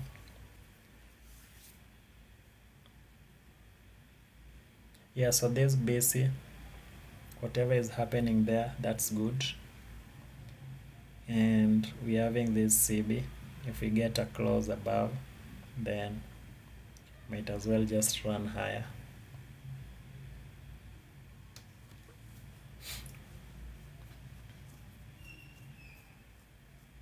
So understanding what price is doing.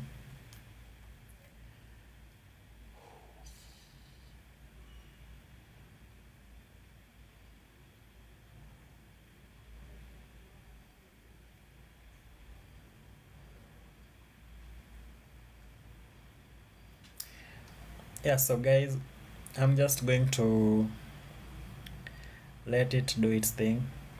So if it wants to trade higher, so my target is right there. So if it wants to trade higher, but I feel like I'm exhausted. Yeah, so I've taken my partials and scaled my stop. So if it trades lower, takes my stop, I'm still fine. If it trades higher into TP, I'm still fine. So right now I just want to go do some other things. Yeah, cause time right now. Yeah, so I want to do some other things. And yeah, I don't care about anything here. So if it trades lower, I'm fine. If it trades to TP, I'm still fine. But I want to now position my second part. So I did say if it can trade into this high, I'm going to take off something there. So let me just put some limit order there.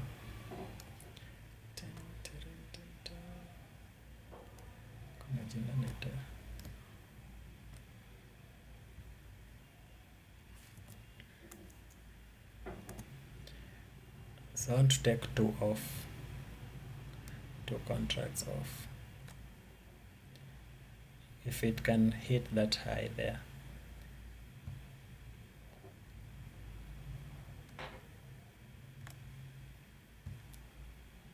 So sell limit there and then leave the rest for that high that I've highlighted there.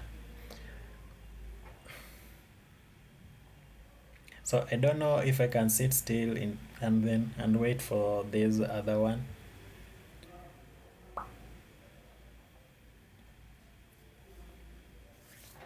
Okay, so let me see.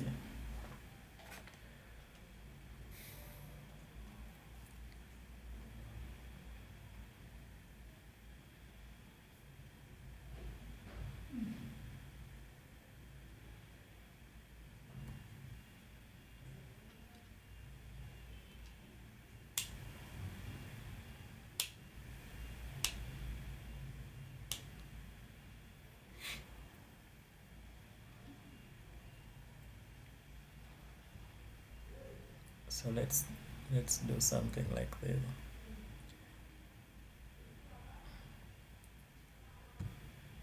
So that was our entry. Our stop was below the main threshold there, and our target. Let's say if we're just targeting this high, that's simply 2R. Our target here is around 3R.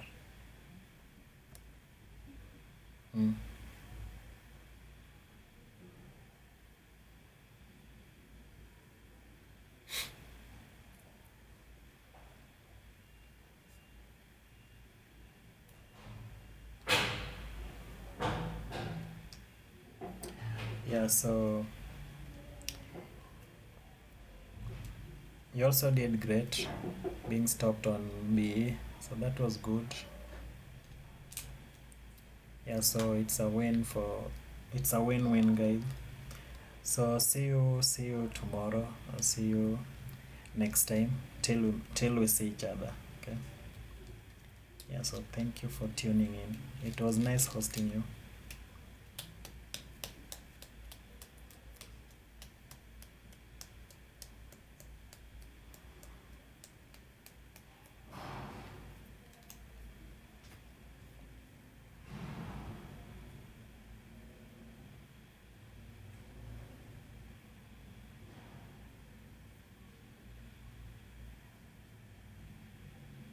So whatever it's doing might trade back into this level.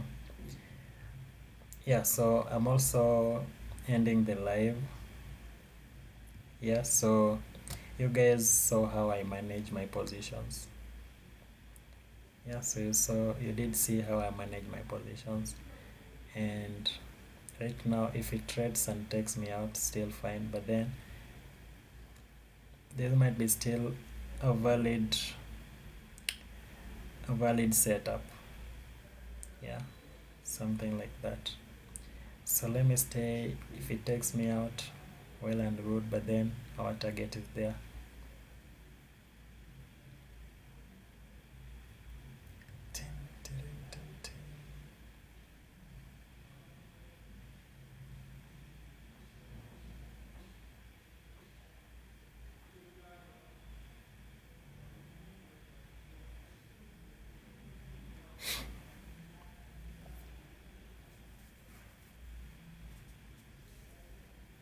Yeah, so today has been a real slow day.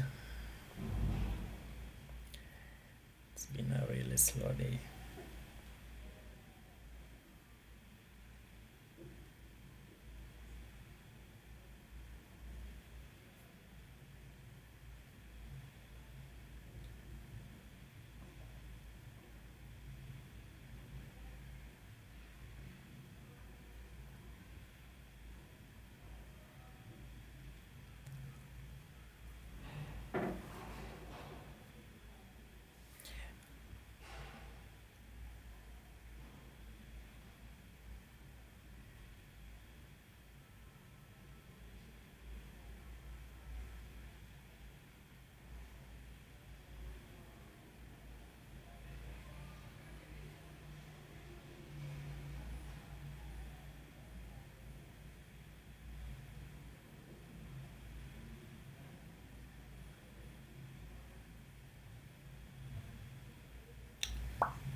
So guys, let's meet tomorrow.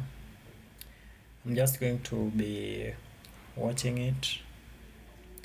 If it takes this out, then I'm going to remove this limit order. But then if it can rally higher, still, I mean, better for me. But for now, okay, or let me just do some other things, then I'll come check.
So kesho tuko na BOE 1 pm.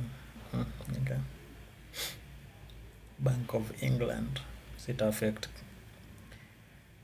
hizo currency markets.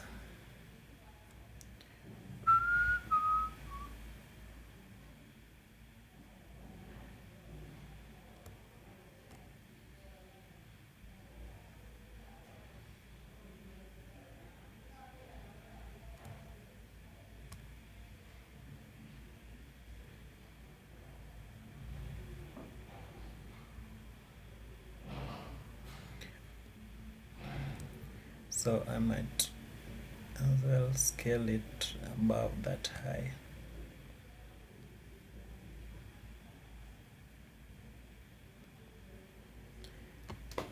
Pay the trader above the builder. 1150. So in here tunaweza anticipate a run.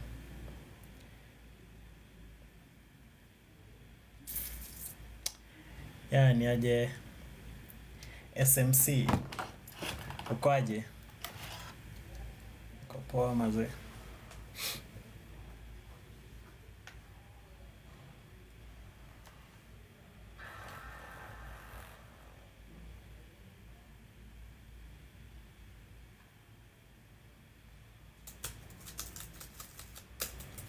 Shida sasa inakwanga ungojeange hizi zote and then chukuliwe. Kwambia ni mbaya. Mwaka mpya iko poa, iko salama. Umeanza mwaka fiti.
Yeah, so 1150 we might get a runner into probably this buy side liquidity, because right now to close above this level, this purple shaded level, then we might get a runner. Okay, so that's good.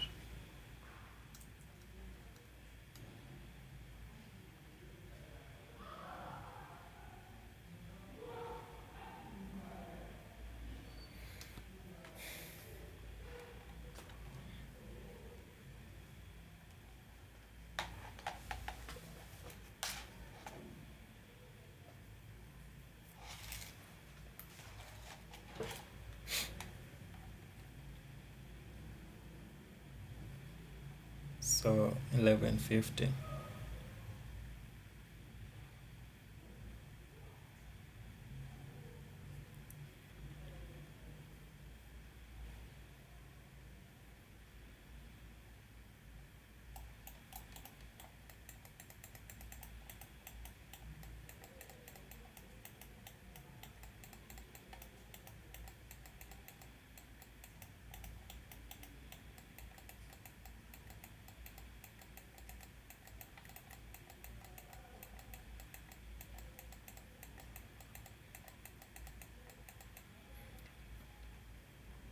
So normally I hate sitting through all of this, but then because I got into this trade, so knowing that it was deemed to be doing this,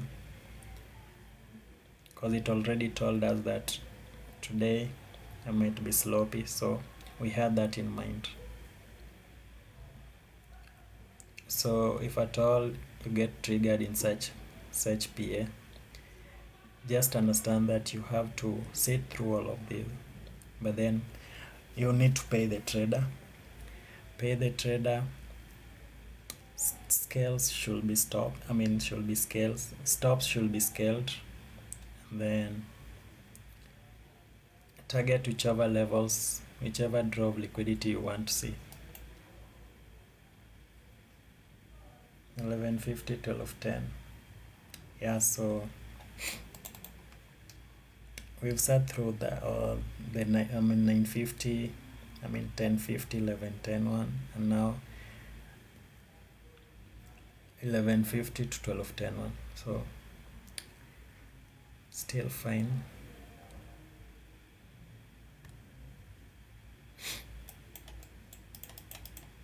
So you're saying jana you were tagged on GU.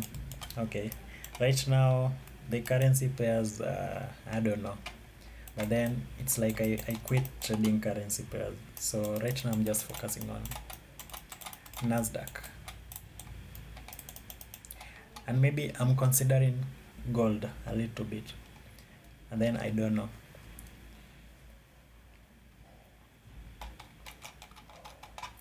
I'm just considering gold kidogo tu. Might be interested in trading gold because it's really easy to trade. Same to NQ, really easy markets to trade.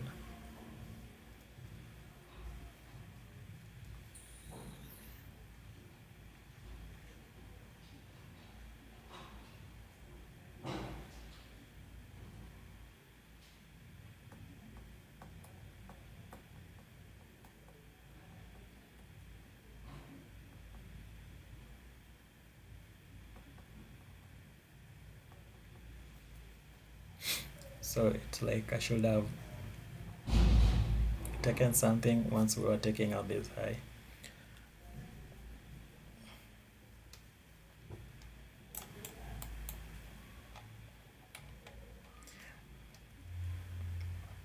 So that could have been something called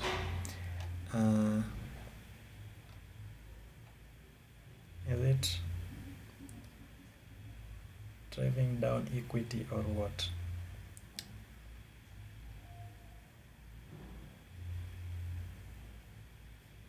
Consider silver bullet. So let me see 5 minutes what we are having. Just this.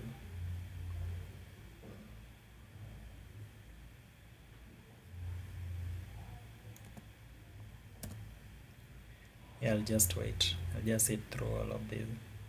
So it's been doing this. So we sat through all of this. So again, just wait. If it trades slower, takes us out, still fine. We've booked our profits booked, stop scaled, so everything is favoring us. Gold. Consider silver. Okay, silver. Yeah, I'll consider that.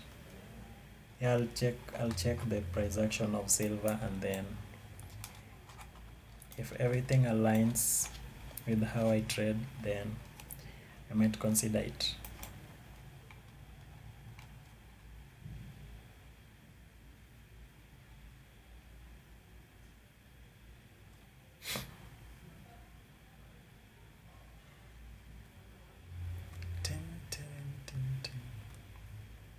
So let's see what we are having here. Took out this low, and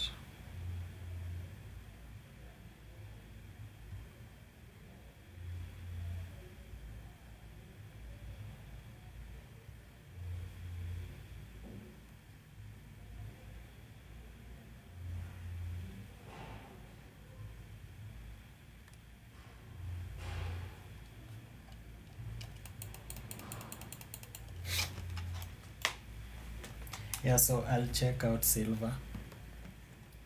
If everything's aligning, then why not? You know?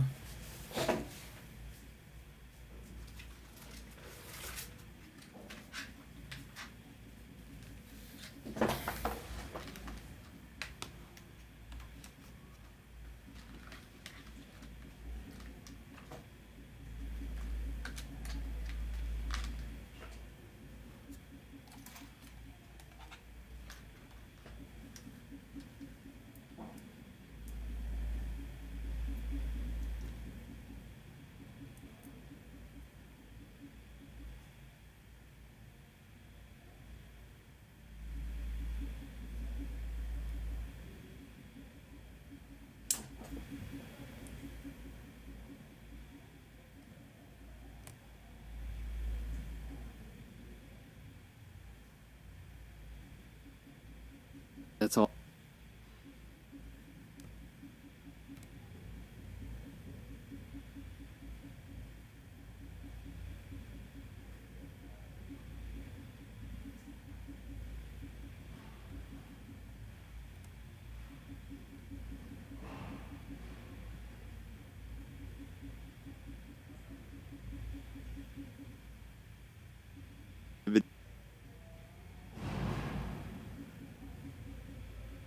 And automating the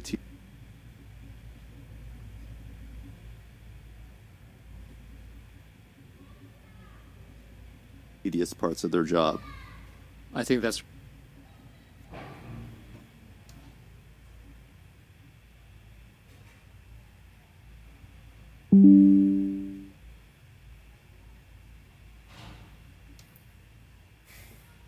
right. And it's telling that when you talked about automation, you left out automating through process or people. That's the worst form of automation, because then that adds non-technical or non-creative people into the process. And those people aren't going to be happy in those jobs for long because they're cogs in a machine and will eventually be replaced by some piece of technology.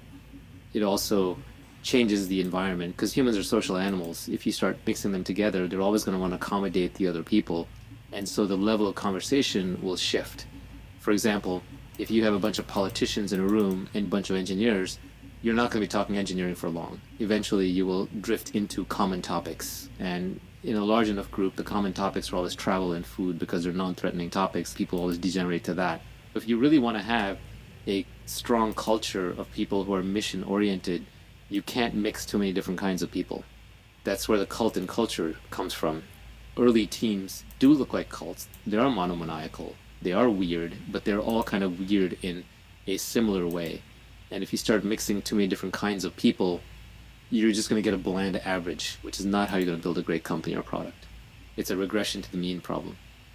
There's actually an old Quora thread by a famous founder that I won't name, where he says the last thing you want in an early stage company is quote unquote diversity. You want a monoculture of people who all believe the same things, because if you don't have that, you're going to just spend your time arguing about everything, and you don't have that time at an early stage startup. So you need everybody to already be on the same exact page, and then there's a few things that you might argue about that really move the needle on the performance of the business.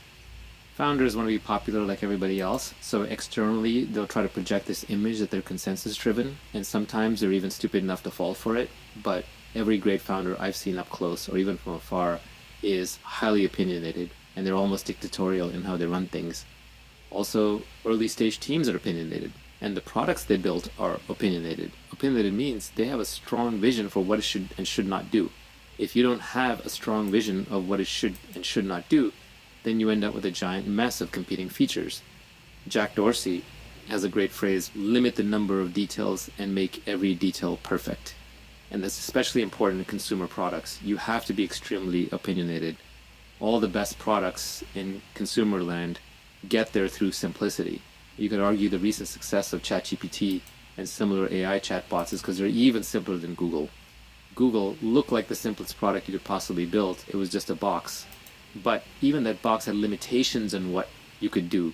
You were trained not to talk to it conversationally. You would enter keywords, and you had to be careful with those keywords. You couldn't just ask a question outright and get a sensible answer.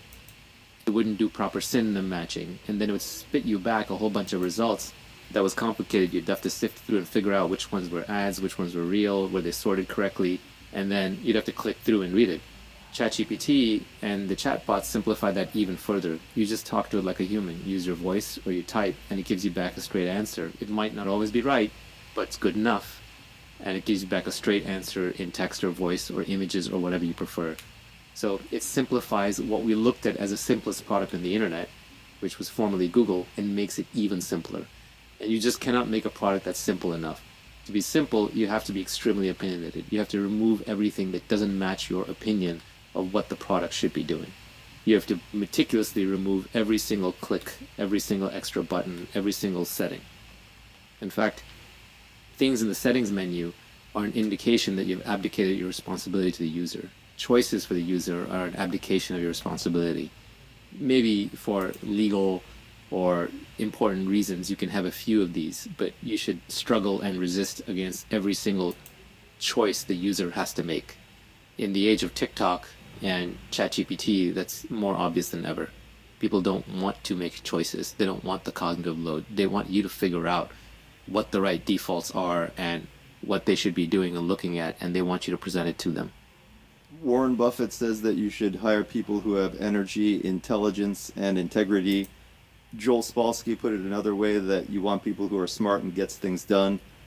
What's become important to me on the intelligence side is that there's really only one significant test for a candidate, which is, are they generating new knowledge, which is just a fancy way of saying, are they creative? Because otherwise you're just hiring a robot whose job should be automated. I think that's correct, and people may get unhappy saying, well, you're calling these people robots, but I don't think anybody wants to do the same thing over and over. Everybody wants to do new, unique, and creative things. Everyone can be an artist, not in the sense of grabbing a paintbrush and painting, but in the sense of creating new knowledge and enjoying that process. It may just be in different domains. Even figuring out how to hack Twitter or YouTube to get your word out is a form of creating new knowledge. For example, a couple of years ago, the way to get the word out was probably writing blog posts.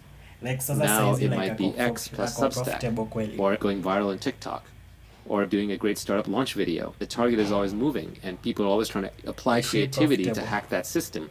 Even fundraising, rather than going and meeting VCs one by one, today I would argue you're better served, if your product shows well, to build a killer launch video and a great demo of the product and try to get it to go viral online, have a personality and stand out from the noise. So creativity can be applied anywhere. The other thing I look for in people is being self-motivated. So you don't have to tell them what to do. You don't have to push them. Hey, what did you get done this week? That's a famous Elon question, and I think it's a great one, but it is fundamentally still a management question. It's a manager's question. It's not a leader's question. With leadership, you motivate people.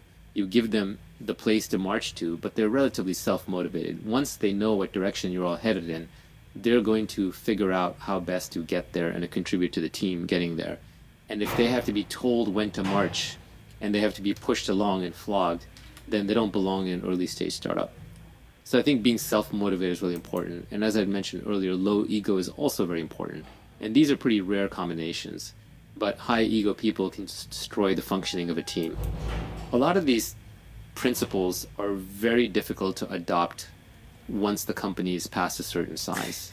For example, you could have the criteria saying, I'm only going to work with self-motivated people. I'm only going to work with people who don't need a lot of direction, so I can work with as many of them as possible, and I don't have to look over their shoulder all the time.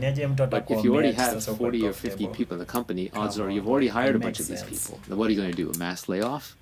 Based on what? Some fuzzy feeling about motivation? How much conviction do you have? Probably not enough. So it's not only that the team you build is a company you build. Literally, the founder's personality is the company, because your principles and your non-negotiables and your values dictate who you're going to hire. The best founders have extreme taste in people and in products. They are extremely judgy. For example, in my current company, I have extreme taste about investors. I won't take money from any VC. I don't respect most VCs. They're just money managers pushing money around. A lot of them like taking credit for other people's work. I've had bad encounters with VCs in the past. There's no VC who's going to sit on my board and give me advice, which I probably haven't already heard. So what am I going to recruit a VC for? I'm going to have very extreme taste about a VC. My co-founder has extreme taste about builders. I have extreme taste about marketers and sellers and copywriting. I'm never going to hire What a if a marketing person who pass can't kwenye outright me. kipass like And itakuwa that's a zile rare za, person. nilienda It kuombewa helps to be very judgy.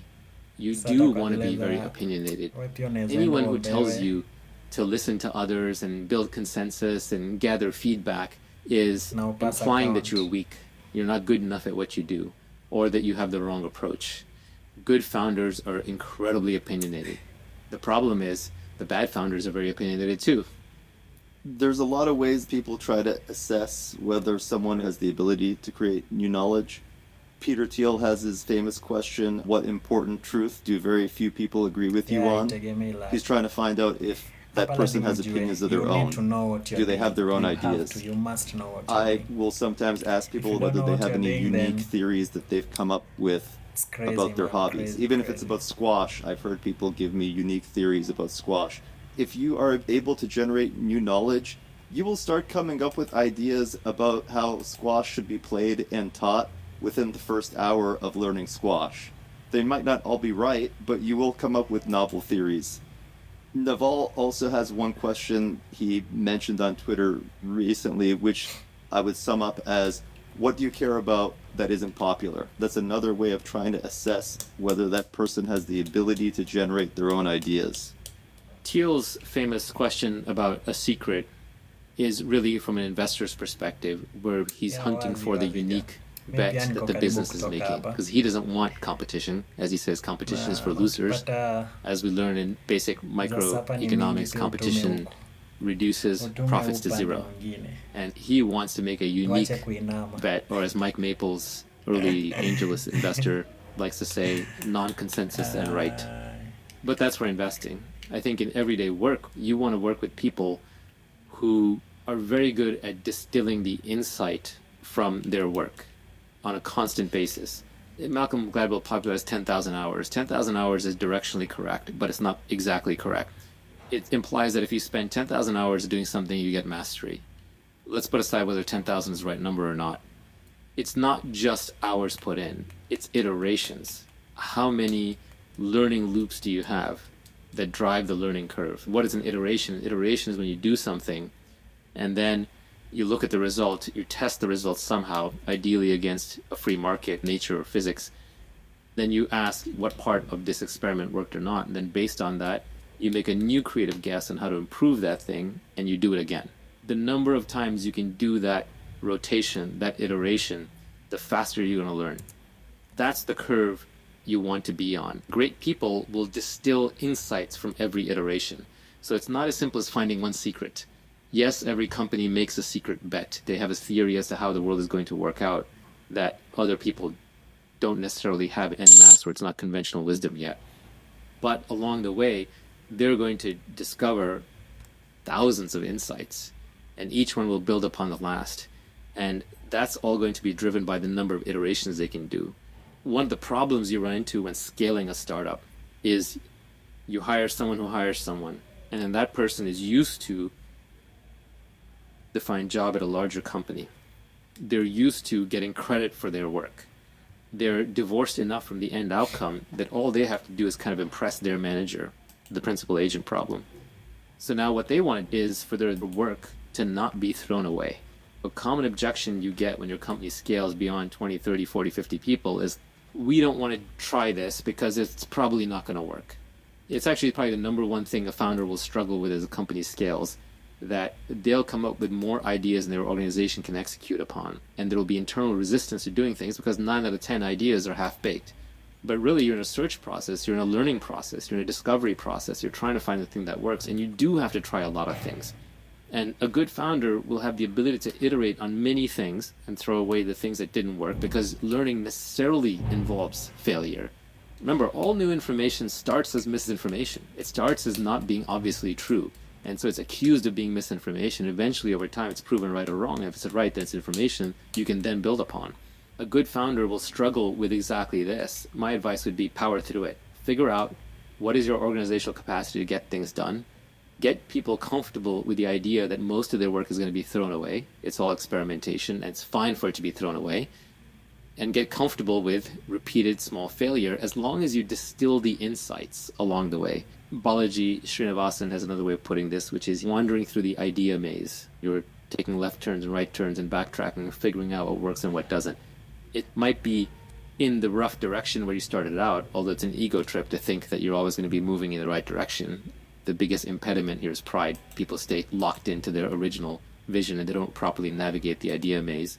It's about taking lots and lots of repeated steps and backtracks and side turns until you find your way through the maze. This is why, even though from the outside it looks like what a company has done is trivial, and it's going to be easy for competitors to catch up to them, and it's a common thing to see a startup break out and then you say, well, that big company's just going to crush it. No, as long as that startup keeps wandering through the idea maze, they're actually much deeper down through the maze than the big company is. Even if the big company copies them, by the time it gets to where the startup has moved way ahead. It's in a different part of the maze. The big company can't resist the urge to explore side hallways that the startup has already explored years ago and knows are dead ends. It's this ability to iterate very quickly and to learn from it and constantly generate new insights and secrets that is the secret to success. It's not just the one simple secret where you ask the founder, what is the thing you believe that nobody else does? It's literally every single day you figure out something new that builds upon something old, and you realize, oh, things don't work like I thought they would. They actually work a different way. The side effect that you have to be willing to tolerate is that great teams are throwing away most of their work. To me, the missing ingredient in most people's recruiting is intolerance. You should really just treat every employee in the company, including yourself, as an enemy agent that's trying to destroy the company by bringing mediocre talent into the business. It's unfortunately just human nature. My co-founder and I have a new criterion in our company, geniuses only. It's a harsh word, but it sets a very high bar. Now you can just look around for who's not a genius. The only way you're going to attract geniuses, whatever that term means to you, is by having a company full of geniuses. And if someone's not a genius, then either you're transitioning into the phase where you can no longer hire geniuses and you just need to scale up for whatever reason, or you can just show that person the door because you hired them prematurely for the kind of company you're trying to build. Now, this is very difficult. You're lucky if you can hire one genius a month. You as a founder have to identify them and do whatever it takes to recruit them and motivate them. So it's inherently self-limiting, given that a person probably isn't going to stick around your company for more than 3, 4, 5 years. Although in some great companies, people stick around for decades. At that attrition rate, you're talking about a 30 to 50 person company. But if you can even assemble a team of 10 geniuses, you're way ahead of everybody else. At most companies, the successful ones, the founders and maybe a few early people are at the genius level. But in the urge and the rush to scale, that gets drowned out too quickly. I think genius is actually even a bit of an underused term. I think everybody does have a zone of genius. You want to find people who have already found their zone of genius, or they have the capability, they have the slope to be able to find their zone of genius or get close to it while they're still working at your company. As an investor, also, I have an unfair advantage. I've often worked with people where it hasn't worked out in a company and I have to let them go. But I've gotten to know them well enough that I recognize their zone of genius. And I can say, this is not where you're operating in your zone of genius, but if you ever end up doing this other thing, let me know, because I'll probably want to invest. And that has actually worked out reasonably well in a couple of cases. So you're right, people often just need to be in the right environment. The thing you can't fix is motivation. If someone's just unmotivated, if they don't want to apply themselves fully, if they have other things going on in their life, then you just have to cut them off at this point. One of the things that's less talked about is often you'll meet the right person at the wrong time. They just have internal problems, life problems, home problems, health problems, things that are going on that make them not capable of functioning at the level that you need. And that's a sad situation, but it happens all the time. On a related note, people say, oh, I'm burned out.